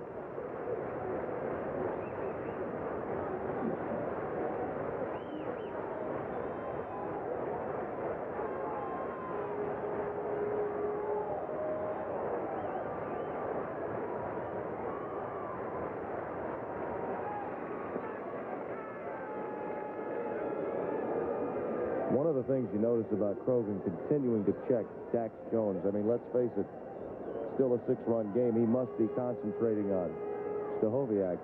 He does give that bullpen extra time to warm up each time he checks Dax Jones at first. He wants to check him, too, because they go on the steal and get away, get the game out of hand here. There he goes. Rodriguez a little late getting over there. Not a bad throw. Jones had it stolen. Definitely late getting over there. Little change up. Vargas comes out and falls down.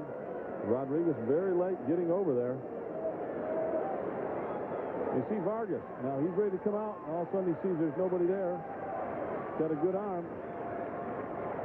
That's a pretty good throw. I think he's been watching Tony Pena or Sandy Alomar too much. There are very few guys that can throw people out from their knees, but he got a late warning. I didn't hear anybody yell they're going or anything like that, so that's more or less just to get a throw down there.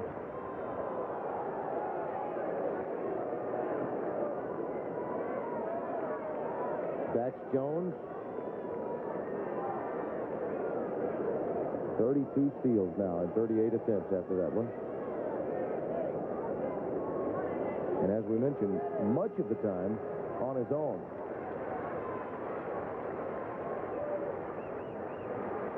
Not opposed to taking third either. But with Stahoviak up there, you rather doubt it.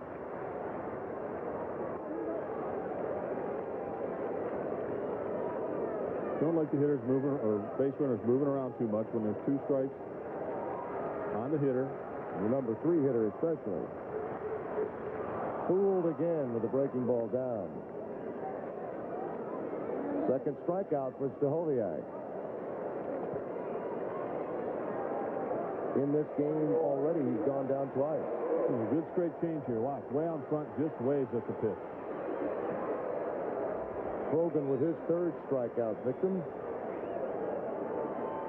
And the hero of the second, Steve Hinton. A 3-run homer and a single to open the inning steps up. 2 down with Jones aboard at second.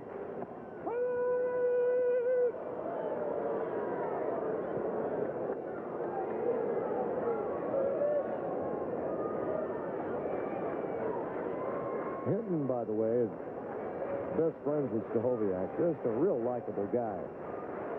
Hendry says he's the most coachable player on the ball club. Rodriguez comes up with the ground ball, and the Blue Jays are retired again. Andy Krogan doing more than taking care of business for Dave Snow's 49ers, keeping his club in the game, an elimination game. The 7th inning from Rosenblatt Stadium in Omaha, Nebraska. The NCAA College World Series with the Creighton Blue Jays. 9-7-1 to 3-2-1 for Long Beach State. That's the line score as the crowd of 17,000 plus enjoys this beautiful evening. We had some threatening skies, but it appears for the time being, at least, that we are out of danger. We will have the 9 innings completed tonight. Eric Maloney has been in the danger zone in a lot of innings, but has managed to hang in there, and he'll face Eric Vargas. 0 for 2 for Vargas tonight.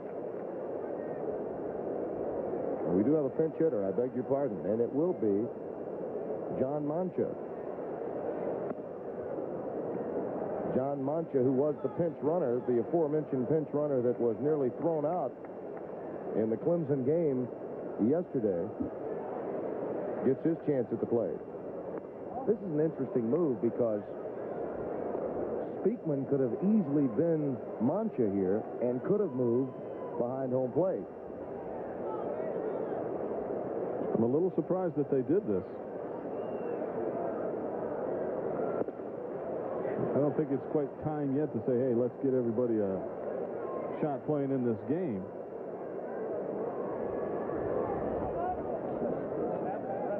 Well, if Mancha gets on base, he's got great speed. Maybe Dave Snow has that in mind. But we mentioned a few innings ago that when Gray left the game and he only went an inning and a third, the only reason Vargas was in the game was to catch Gray. They could have easily gone to Speakman a bit earlier. Mancha's aboard, and it really doesn't matter. And he does have the outstanding speed, as we mentioned. But Speakman, of course, the hot bat and the hero with that home run yesterday to get Long Beach State to this point. Elimination day today, elimination day tomorrow.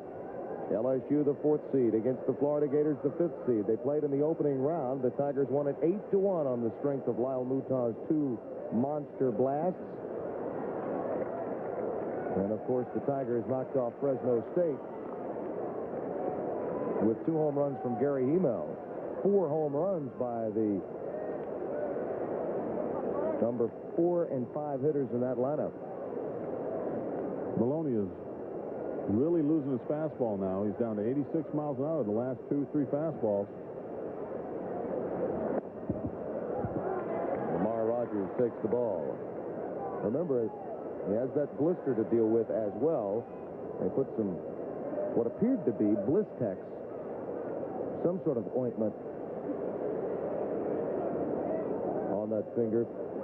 Sometimes between innings. Discretion is the better part of valor. You just go out there and keep wearing on this and wearing on this, it's going to make it worse if it's the blister. And who knows how long it's going to take for him to recover.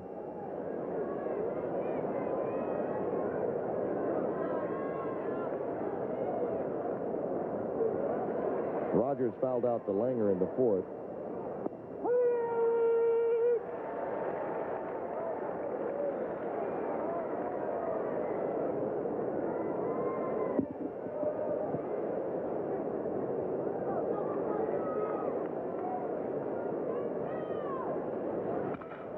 Rogers sends that one fair down the line and left. Mancha will hold up at third, and Rogers is aboard at second. second and third with no one out to open the seventh, and Long Beach State has something going. I think they're going to have to get Maloney out of there. There's something wrong with his hand. That last pitch was 79 miles an hour. The pitch before was 81. I thought maybe it's going to be a changeup, but I don't think so. I think his hand is bothering him, and they're going to have to make a change. Earlier in the game, they would have never hit this pitch like this. Fastball, 79-mile-an-hour fastball down and in, and turns on it. You see Freeling coming over to get it. Looks very dejected. 125 pitches.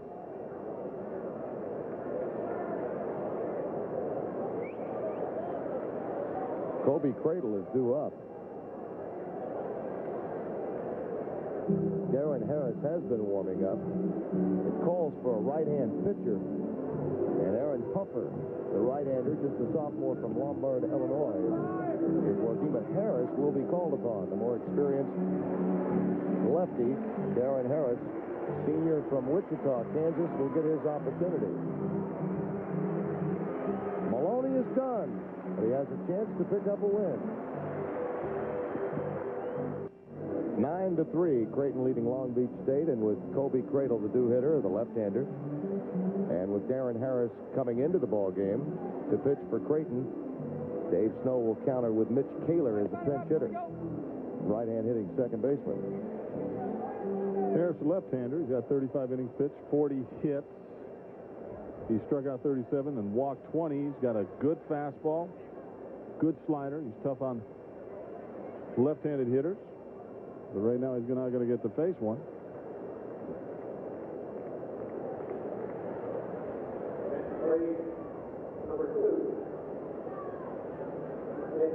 Darren's come through in key situations just to get that first or second out in an inning, and here's Kaler. Played very well yesterday when pressed into duty at second base. Lamar Rogers was out ill, so Kaler played second, and Kobe Cradle was out in center field. But he will hit for Cradle here.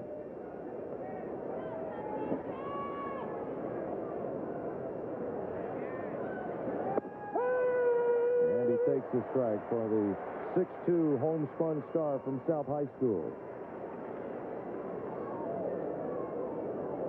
Mancha down at third base. A pinch hitter to open the inning, and Lamar Rogers at second. 2 on with no one out. We're in the top half of the seventh inning. Tim Brando and Steve McCaddy happy to be with you for Game 10 of the NCAA College World Series. Harris got that one up in the zone a bit, and it's fouled our way. Harris came to Creighton from Kansas before the start of last year.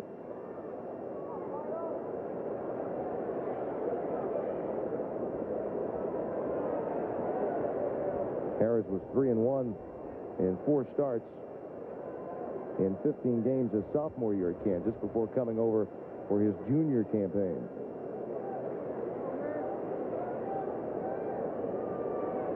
Out of Wichita.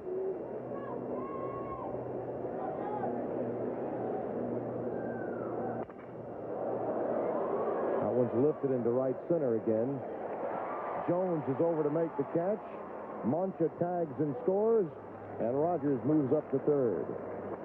It is a 9-4 ball game. John Mancha gets in without stumbling down the third base line. The sniper wasn't shooting at him tonight.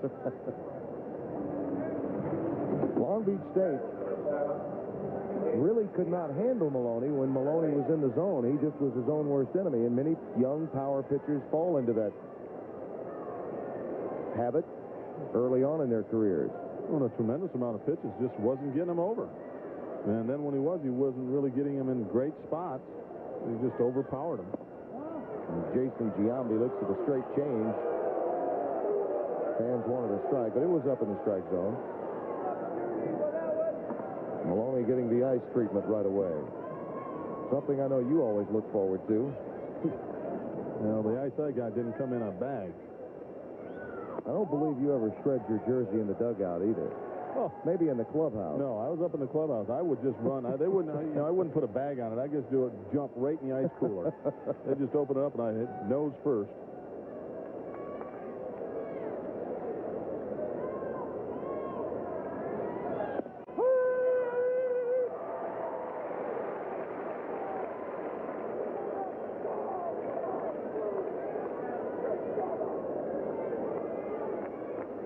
Harris is very tough on left-handers because he's got a good changeup also and a slider.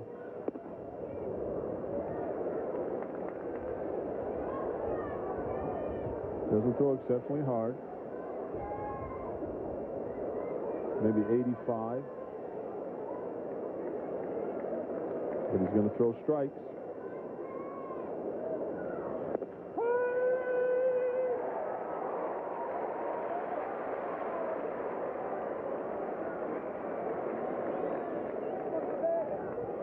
Three-one count. Instead of giving him something right down the middle. Down and in. Good pitch. And watch how high it is. Right at the knees. And he got him.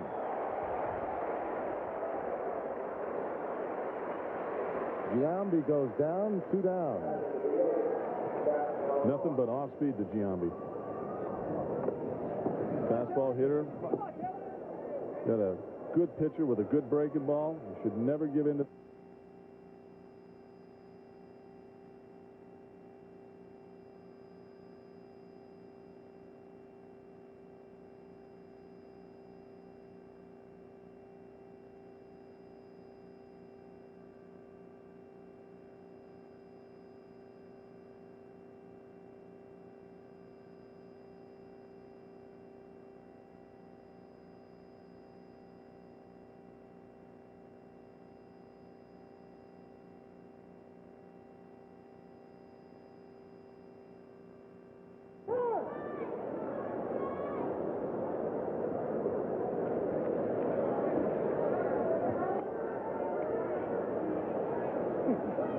Rosenberry's yelling timeout. Everybody's kind of wondering why he's doing it. A little laugh. Probably got some dirt in his eye.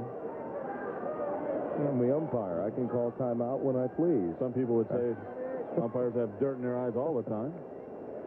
The 1-1. I like his changing speeds, don't you? He changes speeds well. He has a good idea because he knows he doesn't throw that hard. Now a little slider down and in. Good pitch. Of the backdoor variety. That's a very difficult one for a right-hander to keep from giving up on. Up in the strike zone. Langer is back in shallow left. He cradles it. And after 2 were on with no one out, the 49ers can only eke out 1 run. They leave 1.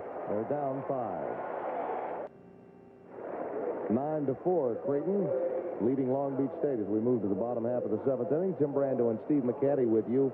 We're going to take you back in time now to Friday night. Lyle Mouton against the Florida Gators. That was just 1 of 2 that he had an opportunity to get a very good look at.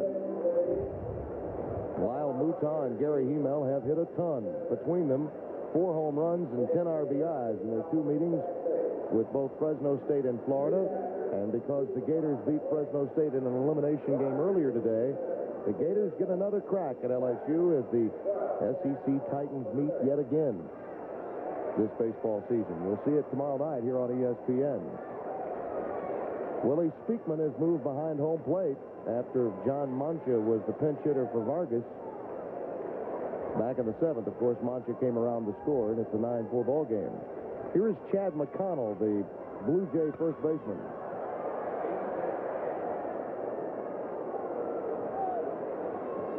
It's awfully easy to sit up here and second guess. Dave Snow knows his team better than any of us, but Speakman, here's a guy that hit your home run, got you here. Had a couple of big hits yesterday against Clemson. Swings from the left side. Yet Mancha, the pinch runner, was the pinch hitter rather than Speakman, and Speakman was going to come in anyway. Well, the thing that I don't understand about it is if you're Long Beach and you catch up and you need a pinch runner in the 8th or 9th inning because it's a crucial run, who are you going to go to? and you're just using him to hit, it really doesn't make any sense right there.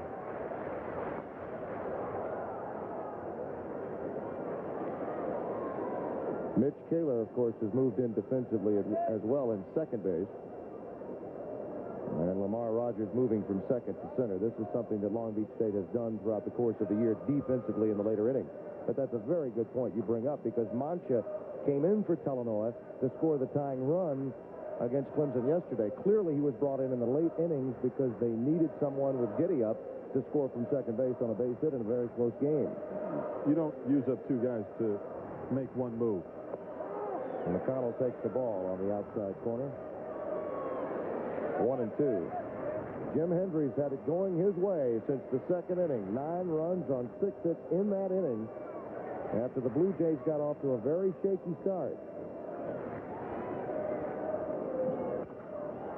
McConnell drives that one right past Giambi at third.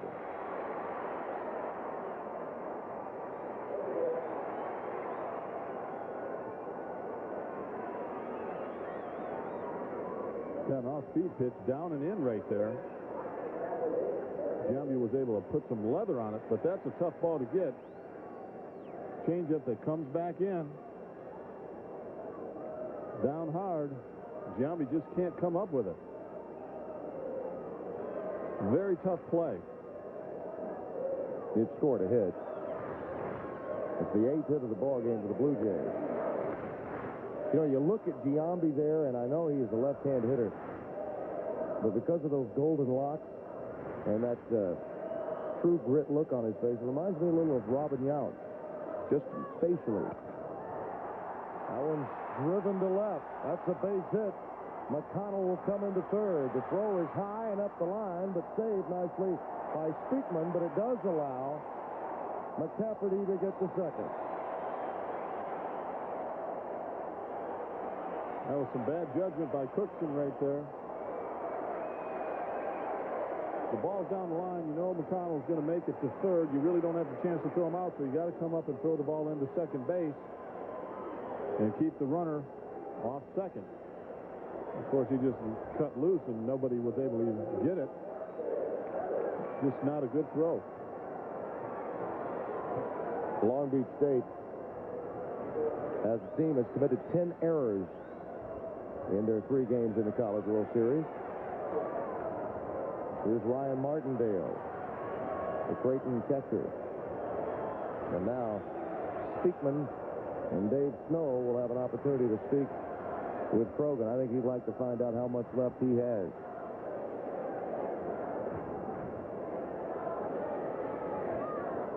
Taylor and Griego, who both pitched yesterday in relief, are down in the bullpen. Todd Taylor, the left-hander.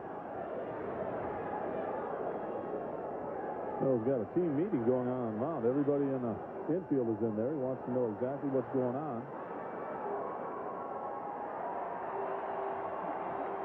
And Bill Rosenberry is going to come out and make sure that this conference comes to an end. Look at that. After the 7th inning, the Blue Jays perfect 46-0 when leading after the 7th. That's amazing. That's the kind of numbers you would see with the Yankees when Gossage was back there.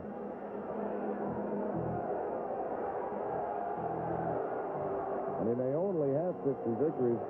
Whatever happened to home plate? That's what home plate looked like when I was pitching right there. We could never find it. Well, let me tell you, after spending some time with you calling games in the College World Series, we have had our fair share of games when other people couldn't find it. It's 9-4. Todd Taylor will be called upon, the left-hander for Long Beach State. It's a 9-4 ball game. We'll be back. Bill Rosenberry took some time to help us find home plate during the pitching change. Hey, an umpire's job is never done. If a coach has to drive a bus on a road trip, then an umpire has to clean a plate. It's only fair. He's got the wedgie shoes on right there, the Herman Munster look.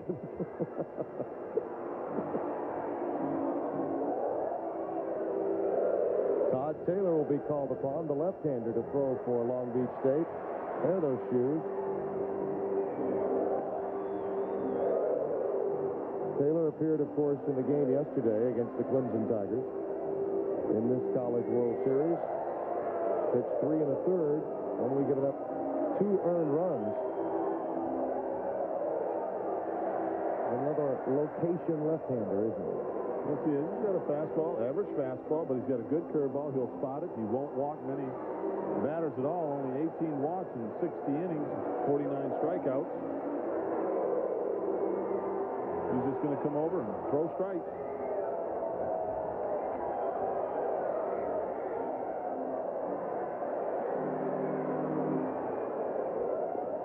Like Rosenberry's shoes. Those are the kind of shoes as a kid your mom would get you. You go out right after there's a big rainstorm and you get like tons of mud just all caught in the wedges there, and you walk right through the house. I didn't even know they still made them.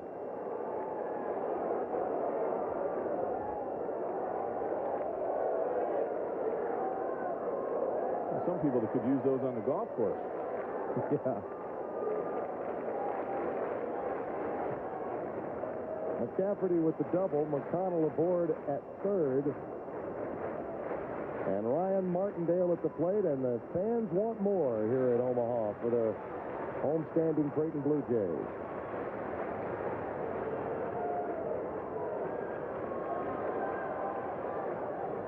When you think about it, Ryan Martindale has got just the kind of pitcher he'd like to face. Taylor's around the plate, and Martindale is a good contact hitter. Well, the one thing with Taylor, though, he's got a good breaking ball. The infield's in. In this situation, as a hitter, you've got to look for a pitch that's up and out over the plate. Look at the infield. You're going to get an off-speed pitch, a pitch down, you hit a ground ball. You're just doing yourself a disservice by trying to hit it. You want the pitcher to make the ball come up into the zone so you can hit a fly ball.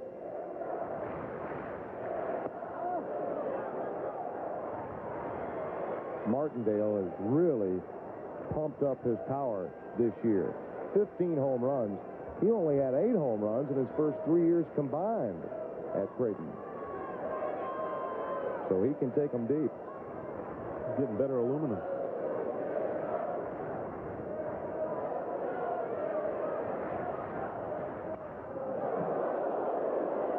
Not quite around that time. 1-2 the count. There's McConnell at third. And over at second, McCafferty, who has a double.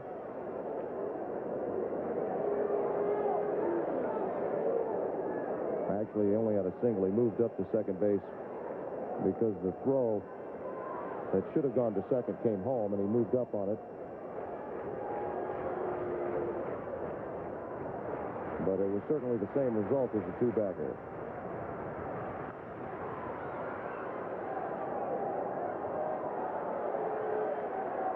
Taylor's throwing a lot of breaking balls. Martindale trying to pull it.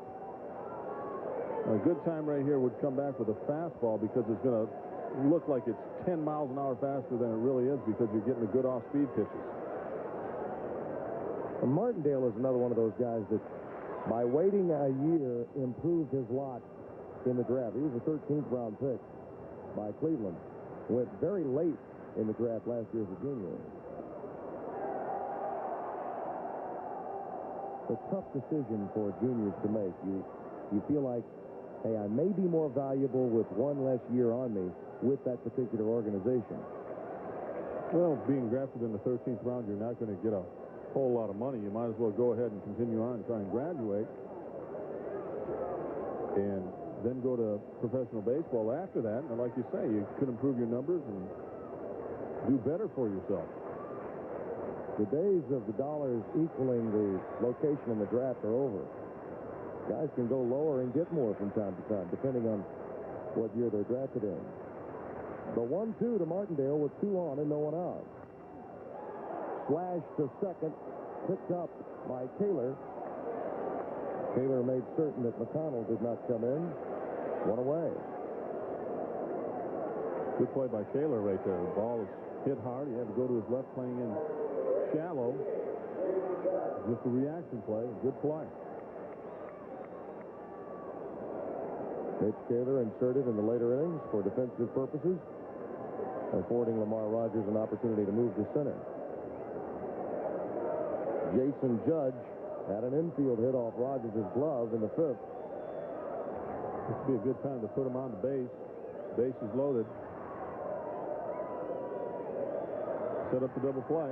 And that's exactly what they're going to do.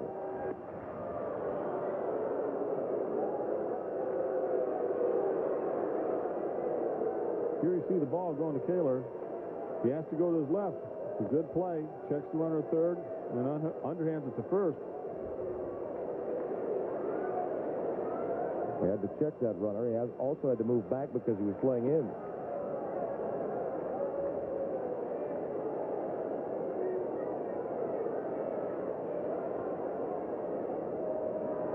This intentional walk will be the 5th pass given by Long Beach State pitching tonight, but the first that's given freely.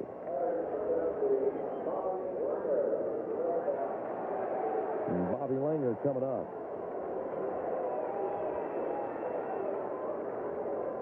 Bobby Langer is the only Blue Jay batter who has not reached base or scored a run tonight.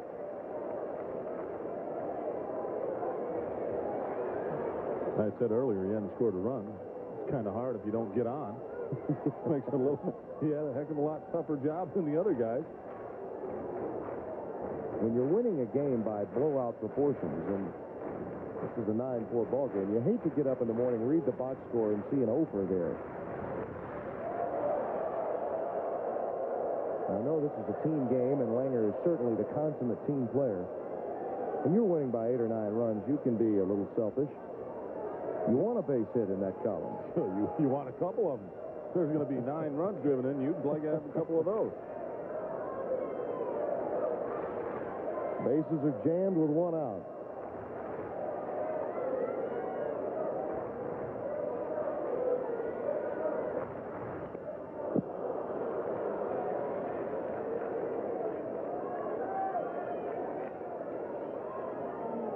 They have scored 8 or more runs 41 times this year.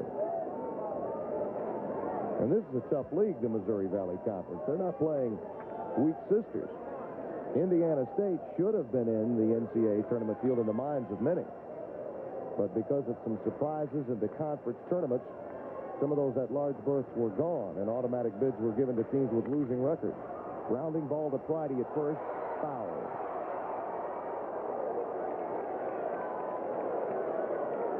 Friday had a tough play on that anyways coming in, and then the ball hit the edge of the grass to replace turf right here. You can see the line. He hits right there and kicks dead to his left. Fortunately, it was a foul ball.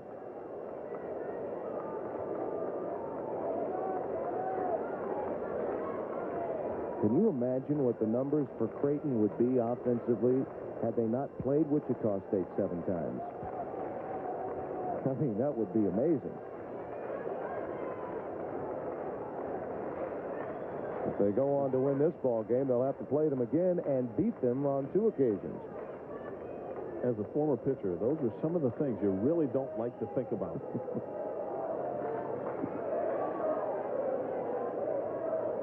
1-2 to Bobby Langer. Todd Taylor, the left-hander, coming in off the end of the bat. Really a good job by Krogan in the innings of relief he gave. Oh, he did an excellent job. You couldn't have asked any more out of him. Came in and threw the ball super. Gave up only 4 hits, 2 runs, and those 2 runs in that 9-run outburst. And Hinton, of course, touched him up in that particular inning. And the first run that scored on that home run, he was not responsible for. There's a base hit. And 1 RBI. 2 RBIs.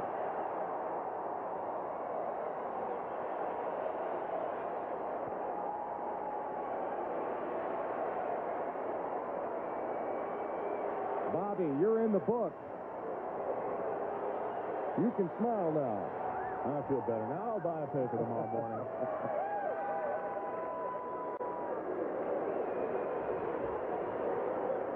10th hit of the game, and it's an 11-4 ball game.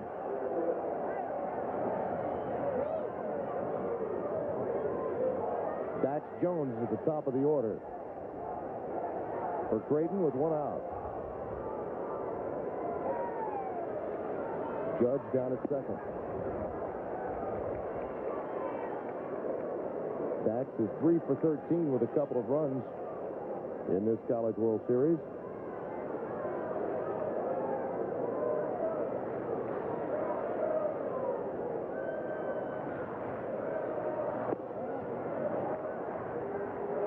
Dax walked in the 6th and stole second. There's his mom enjoying it. This is just what they needed in the wake of last night's loss to Wichita State. Heartbreaking 3-2 defeat to the Wheat Shockers. Nice changeup that time by Todd Taylor.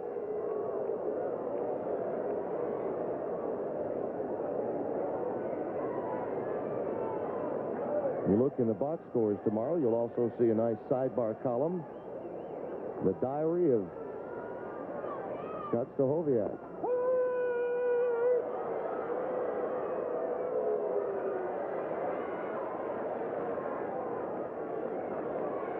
Kind of surprised you haven't walked up and talked to him. Get a little ink in the paper. You are tough. I know you. The 2-2. Oh, that was dangerously close. The strike 3 call.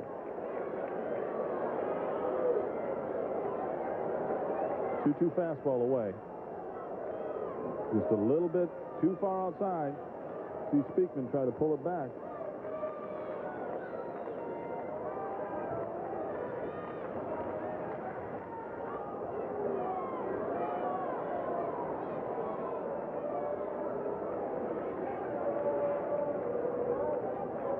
The statistics just keep on coming for Creighton. 10 or more runs on 29 occasions. That one's golfed into left center, though. Plenty of time for Cradle or Cookson. Brent Cookson will make the catch. And that was Lamar Rogers, obviously, in center field. That was coming over there rather than Kobe Cradle. The ball started out in center, so with the wind, it just blew over to Cookson. Looks like the wind's even getting stronger right now. That's why a couple of extra runs here in the 7th will not hurt Jim Hendry's feelings at all. Oh, those are big runs.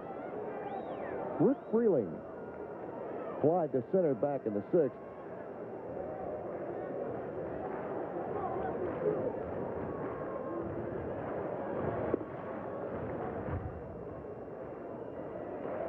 Games like these, you have to score as many runs as you can. You hate to rub it in and score 15 or whatever, but you got to keep going, because you know if you give up and they come back, there is no tomorrow.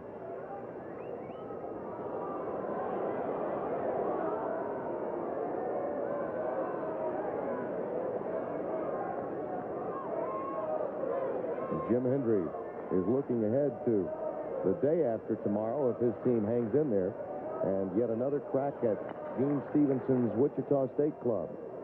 Really does help, though, this Creighton team, that after this particular game, should they go on and win it, they get that extra day for those 2 pitchers, Heathcott and Bennett. Oh, definitely. You get those guys ready.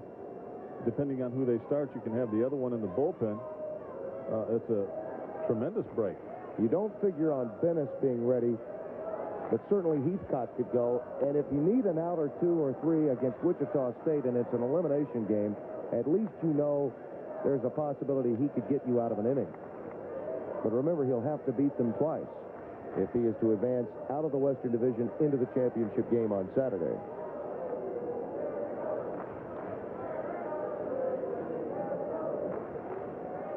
The 2-1.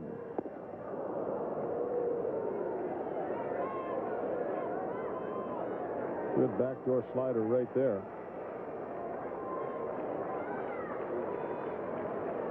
See Freeling leaning out over the plate, but it's a backdoor slider. He goes out and tries to pull it. That's the one thing you can't do with that pitch. You got to try and drive it the other way. 2 out, 2 on. And here's the 2-2.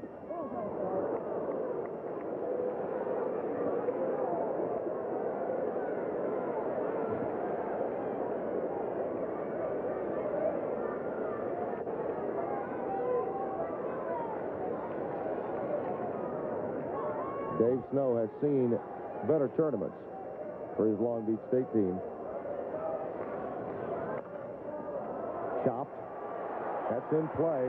Speakman's throw a little high. And Freeling is in. And Creighton keeps rolling along with the bases jammed. Judge moves up to third. This is just a little number off the end of the bat. It's right in front of home plate. Speakman's coming out.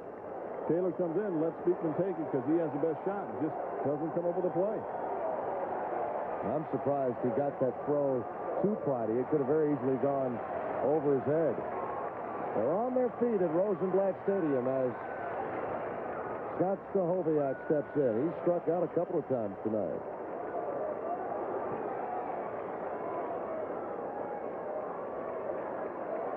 Did have the infield hit to drive in a couple of runs back in the second.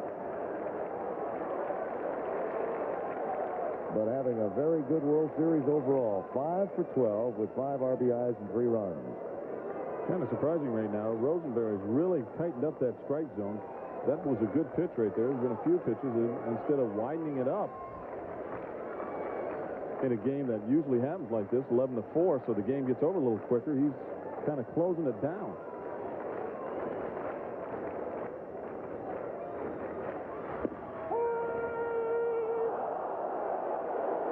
And all of a sudden he says, well, wait a minute, what am I thinking about here? Let's start bringing people up. Just a fastball in, and I mean in. That's not close to being a strike. That's the old, I'll make up for the other one that I blew. Yeah. That will happen, won't it? So I'll give you one.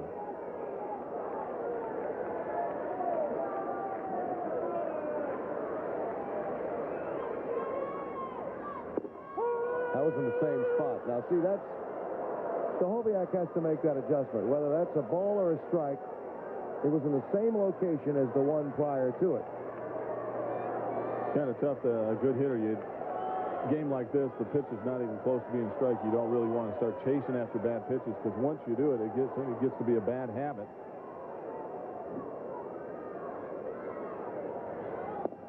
Got him with a breaking ball. And there was no question about that call. But Scott was upset with the strike 2 call in his prior at bat. This time, a little unhappy with the first 2 before taking call strike 3. We played 7. Top of the 8th inning, Creighton's ahead of Long Beach State 11-4. And you're going to get a look at a good breaking ball. You get 2 pitches that he calls strikes out of the strike zone, and then you get this. And it just kind of locks you up. Take the bat, throw it away. Another good look at it. Look at it, way out in front. Oh, see you later.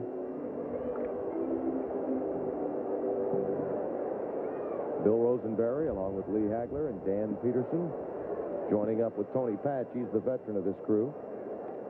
Stahoviak striking out multiple times for just the 4th time of the year. Well, that one was kind of unfair right there. Rosenberry called 2 pitches that were pretty far inside, were questionable, and then he drops a Snapdragon with a dewdrop on it. And see you later. Here is Alan Burke, will pinch hit for Friday. Todd Friday, the first baseman. Burke, you'll recall, had a big pinch hit single against Clemson yesterday in the elimination game.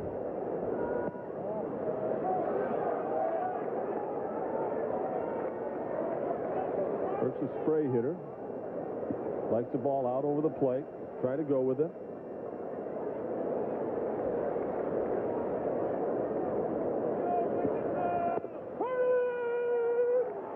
Don't forget the winner of this game. Right now it appears to be the Blue Jays. Will go after Wichita State. 7:30 Eastern time on Thursday on ESPN.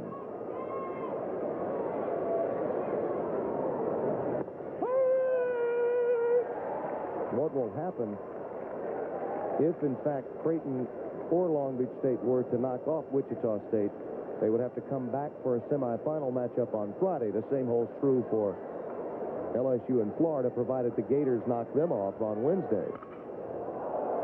That one's driven into left by Burke, and it is sending Jones into foul ground. Rich Freeling, realizing that there was no room, that ball just kept moving towards left with that great wind out there. Rick Freeling climbed the fence to try to make the grab in foul ground. He's going to do his best Spider-Man right here. Now, this is when you know the ball's way out. You just kind of go up there, give it the shot. Good effort. He's mad. Run that far, climb the fence, and still have no chance of getting the ball. Usually about the time when you'll wedge a finger up in the fence right there and tear some skin up. Well, that's the Freeling mentality, though. He'll go after every ball that he believes is catchable. He is a go-getter out there in left field. You can run through the wall, but you're trying to climb over it on foul balls. Well, in Portland, they'll run through them. I mean, I've seen that replay about 100 times this week. Well, I think that's the way all outfielders should play.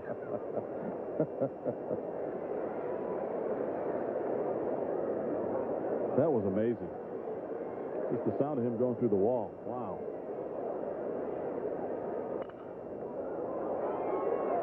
Burke lifts that one into shallow right. It's taken by McCafferty, the second baseman, moving out. One away. Eric Maloney in a position to get the wind. Darren Harris, the left-hander, coming in to put this one away for the Blue Jays. All things considered for Maloney, 2 strikeouts and 7 walks. I'd say Jim Hendry came out of this one smelling pretty good. He's got to be happy. Oh, yeah.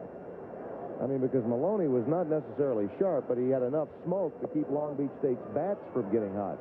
When he was in the zone, they couldn't get around on him. He was just wild enough to be dangerous. When a guy is that wild, you don't know what to swing at, what to take.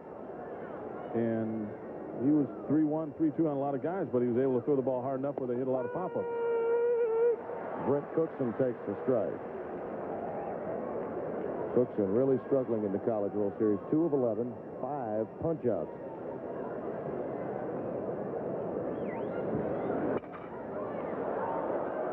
Lifted into foul ground again. McConnell is over. Plenty of room over there.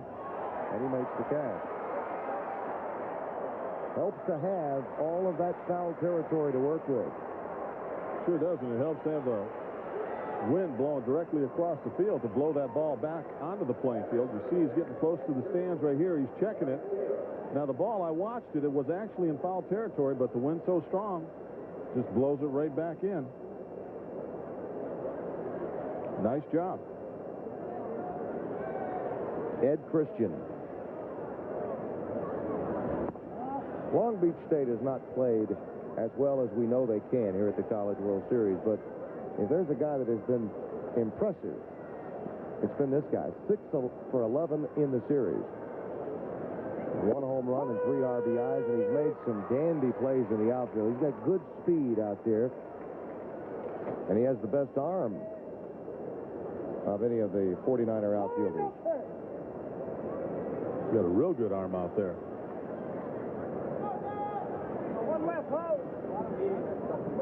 Now there's the cockeyed rally hat. That's the foghorn leghorn rally cap right there. Well, I say. That's Mancha.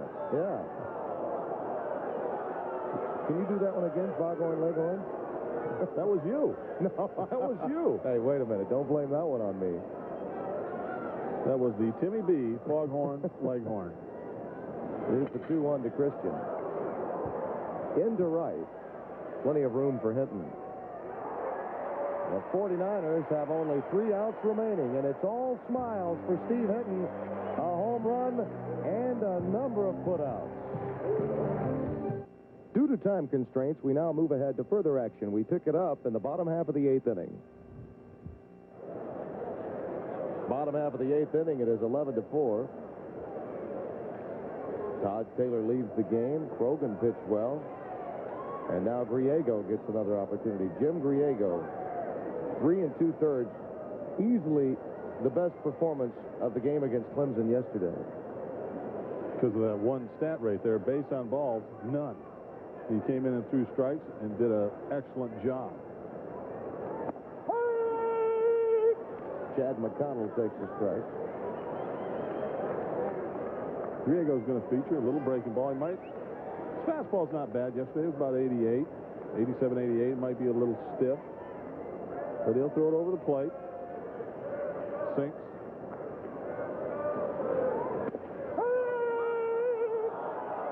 Chad is 1 for 3 with a walk and a run scored. He walks out of the box in disbelief. Now, you cannot argue balls and strikes or you'll be thrown out of a college game. So the only thing you can do is get out of there and talk to yourself a little. Chad 3 for 10 in the series.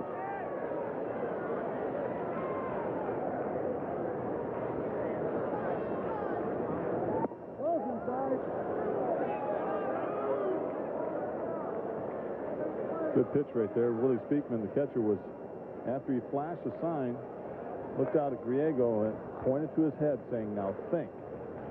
Think here. Get the ball in, make a good pitch with it. See Speakman getting the signal. Snow.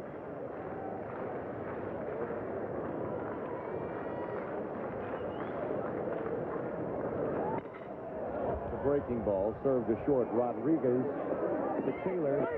And not in time at first base to Alan Burke. And McConnell is aboard. Off the fourth play. Camara Barti is retired. See Rodriguez, quick throw. Taylor turns it, but unable to get him at first base. The thing that amazes me about these guys in college, I'm not used to it, every one of them can fly. They're all about 3-2 down to first base. The speed is amazing.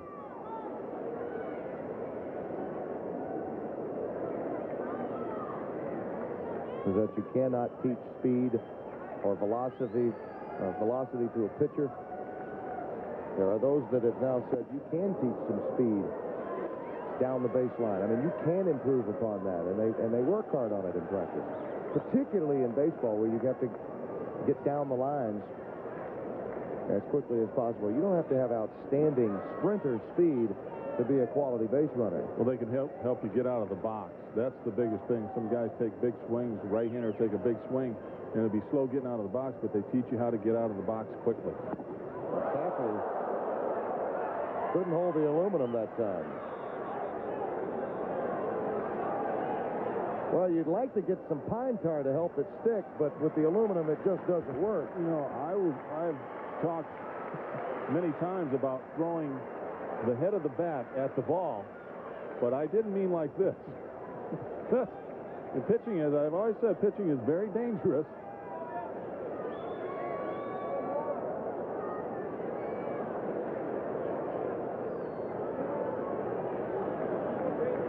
Mike McCafferty has had an outstanding night.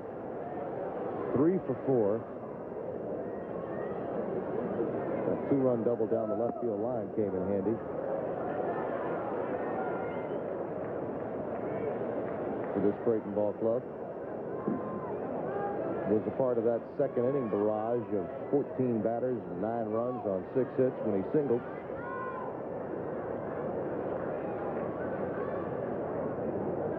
Griego with the 1-2. Into center. Here comes Rogers, and he is quick. 2 down. He got to that ball in a hurry. Charged it well. That's exceptional speed. Now, the thing that he does is he gets a break on this, the jump. Right now, he's already on his way in. And a guy that plays second base and then goes to the outfield and get a tremendous jump like that is a good athlete. And this is a guy that also plays second base. And you say, well, that would cause most guys a lot of problems going from the outfield to the infield, because the outfield you have to wait many times for the ball to come to you, rather than the infield you have to go get it. He hasn't committed an error in over 2.5 months. Ryan Martindale takes the ball. exceptionally hard on that play. It's a line drive hit right at you. You don't know which way to break. But an infielder works on his jump from left to right. An outfielder, you not only have to go from left to right, you have to work on your jump in and back. And he got a real good jump on that.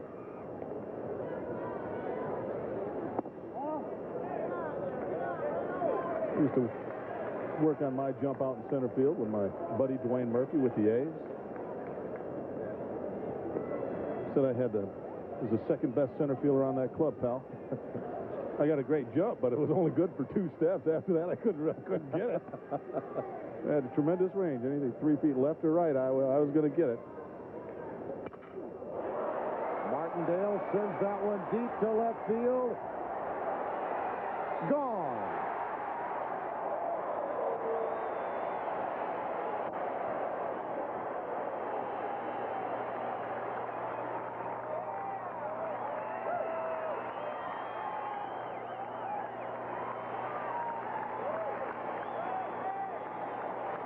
th home run for Ryan Martindale.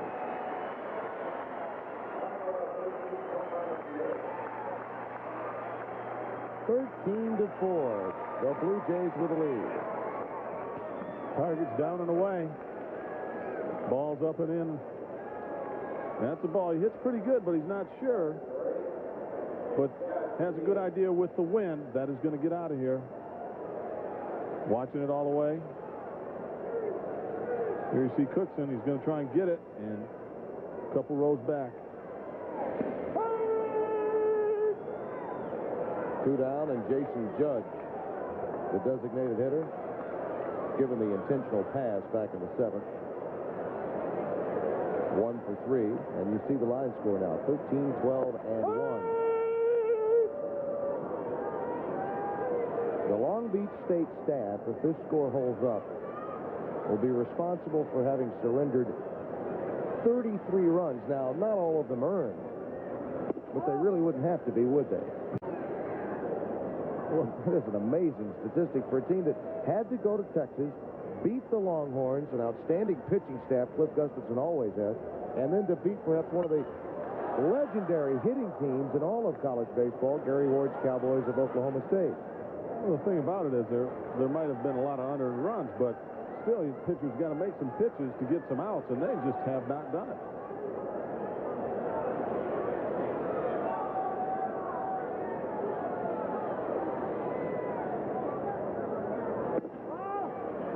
And the young man on the mound right now, Jimmy Griego, has really done a pretty good job. Looks like he's a little tired today. Well, you'd expect it, because he did go to 3 2/3. That one's lifted into shallow right. Alan Burke is calling him off, and he makes the catch in the 49er bullpen. 3 more outs for the Creighton Blue Jays. They want the Shockers on Thursday.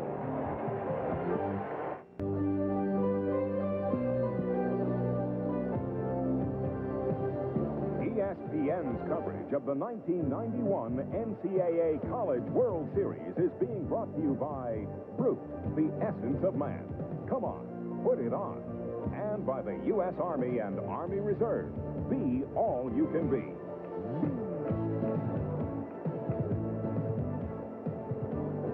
(13-4), Creighton leading Long Beach State. Jim Brando and Steve McCaddy with you. We move to the top half of the 9th inning. 9-run explosion in the 2nd. The key, Steve Hinton, the hitting star. 14 batters coming to the plate in that particular inning. And Long Beach State with 3 more opportunities. Aaron Puffer comes into the game. Puffer was up in the bullpen a little earlier, but Darren Harris came in instead. Jim Hendry wanted him to get some pitches in tonight. Good idea. Puffer's got a good fastball.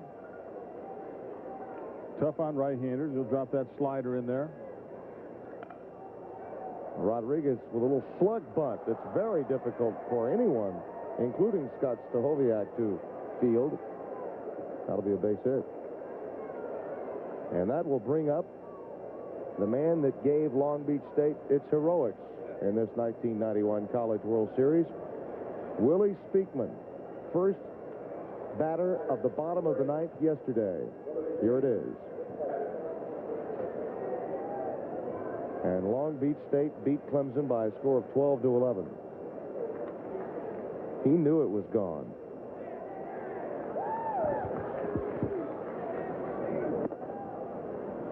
Rumor has it when he came up to the plate, told the umpire that he was going to go deep. That was a quote from the umpire to some of our technicians after the game. So he says, I'm ending it right here. I think that was the quote. That brings back memories of Casey at the bat. Bus ride in 45 minutes. Game's over. Only Casey did strike out, didn't he? Yes, he did. Yeah, but he hit a few before that. Yeah, but where was old Casey when they needed him?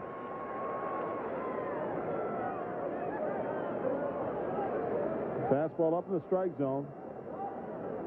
Speakman tried to get it, and sometimes a guy that hits a home run that's not a home run hitter tends to chase after those pitches.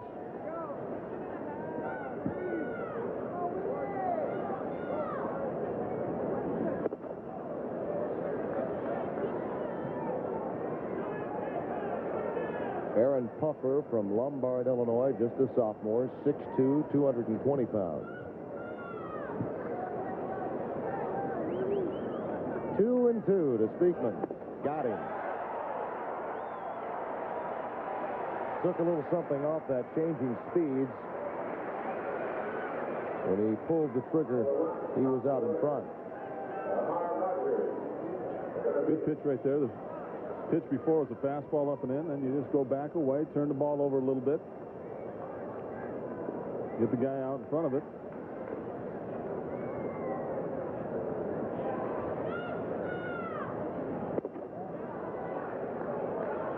Lamar Rogers,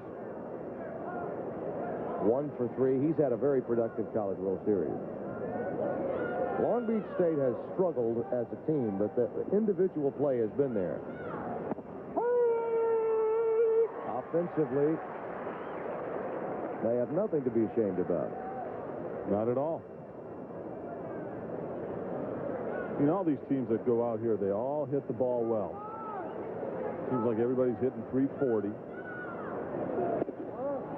Something that could happen to college baseball to perhaps help pitchers and the game itself is already happening in the Missouri Valley Conference, and the conference that Creighton is in. They have been experimenting. Gene Stevenson of Wichita State's a big proponent of it. A clock, a mandatory clock, much like a shot clock in college basketball, that is used in baseball to help speed up the game. In other words, the pitcher has 20, 25 seconds with which to pitch the baseball. It helps speed up the game, gets the families home before 10 o'clock. And you and I have seen some games of mammoth length. 3 hours, 57 minutes plus yesterday. Were it not for the Speakman home run, we could still be playing. And I think that that's something that college baseball should really look at. It's a good idea. They've tried it in Major League Baseball. What I think they should do is just good common sense will tell you the longer you're out there, the more trouble you're in.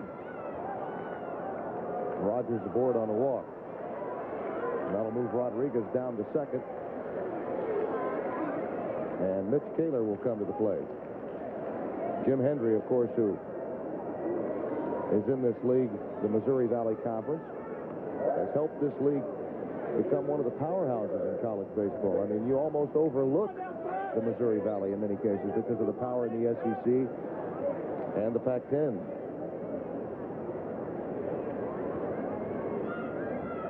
Kaler pinch hit for Cradle in the 7th, hit a sacrifice fly.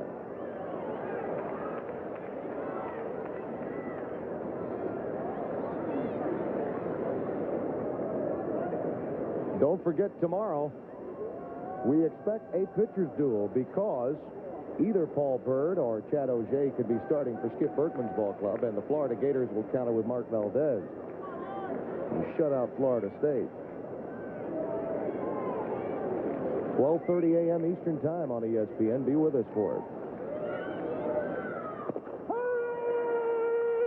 I know many of you are saying, how can you use a clock on a pitcher when a man is on base? Well, that the clock is gone once a runner is on first, because he has the right to check the runner at first anytime he so wishes. He doesn't necessarily have to make the move to home plate.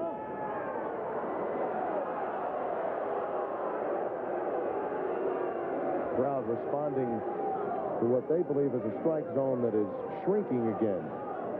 The breaking ball's up a little bit. He hasn't been calling that a strike all night. Not at all. One thing as a pitcher you should look at, and a catcher, say, well, he hasn't been calling the pitch up, so obviously I got to call the pitch down, a breaking ball down or a fastball down. If he's been giving it to me, take it.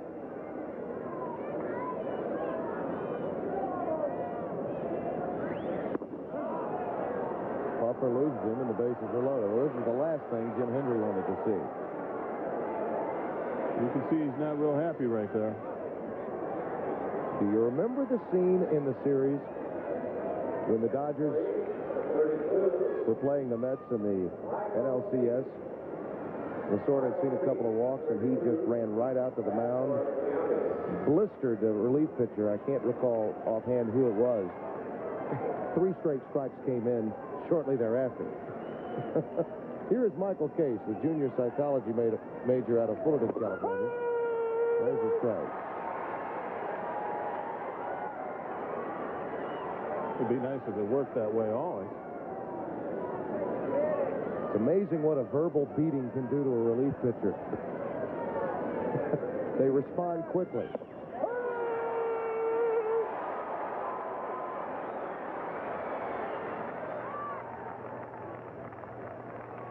You'd be surprised what a verbal beating can do to a starter. Aaron Puffer trying to close it out.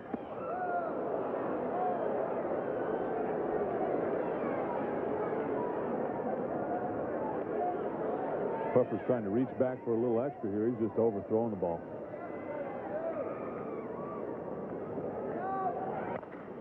Little chopper towards third, foul.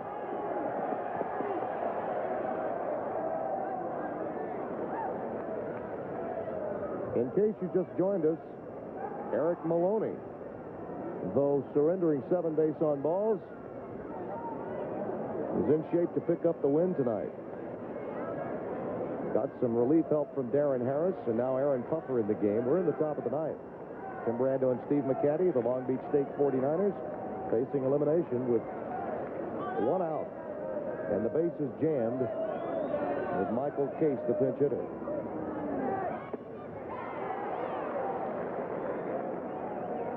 Dennis Gray, sort of a good news, bad news 24 hours for him. Got word that he was drafted number 65 by the Blue Jays in the 3rd, but hammered by the Blue Jays in the series. The College World Series.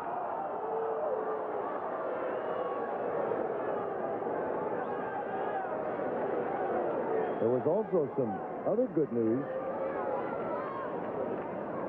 for Eric Maloney, and that is he got some help offensively. But as you mentioned, just wild enough, it appears. There's another high breaking ball right there. Yeah, just wild enough to be good.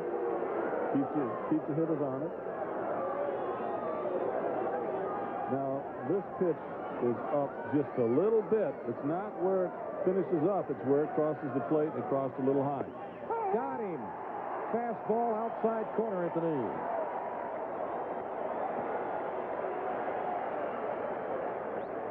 It's amazing how an umpire will not give you a pitch up, and then he'll give you this pitch outside by about a half a foot. See, his reaction right here is like, all right, ball 4. Oh, no, it's not. I think the conscious decision has been made that if the fastball is down, you will get the black and more. It's going to be called strike. Got Kalanoa. Takes it on the inside corner at the knee. 0-1.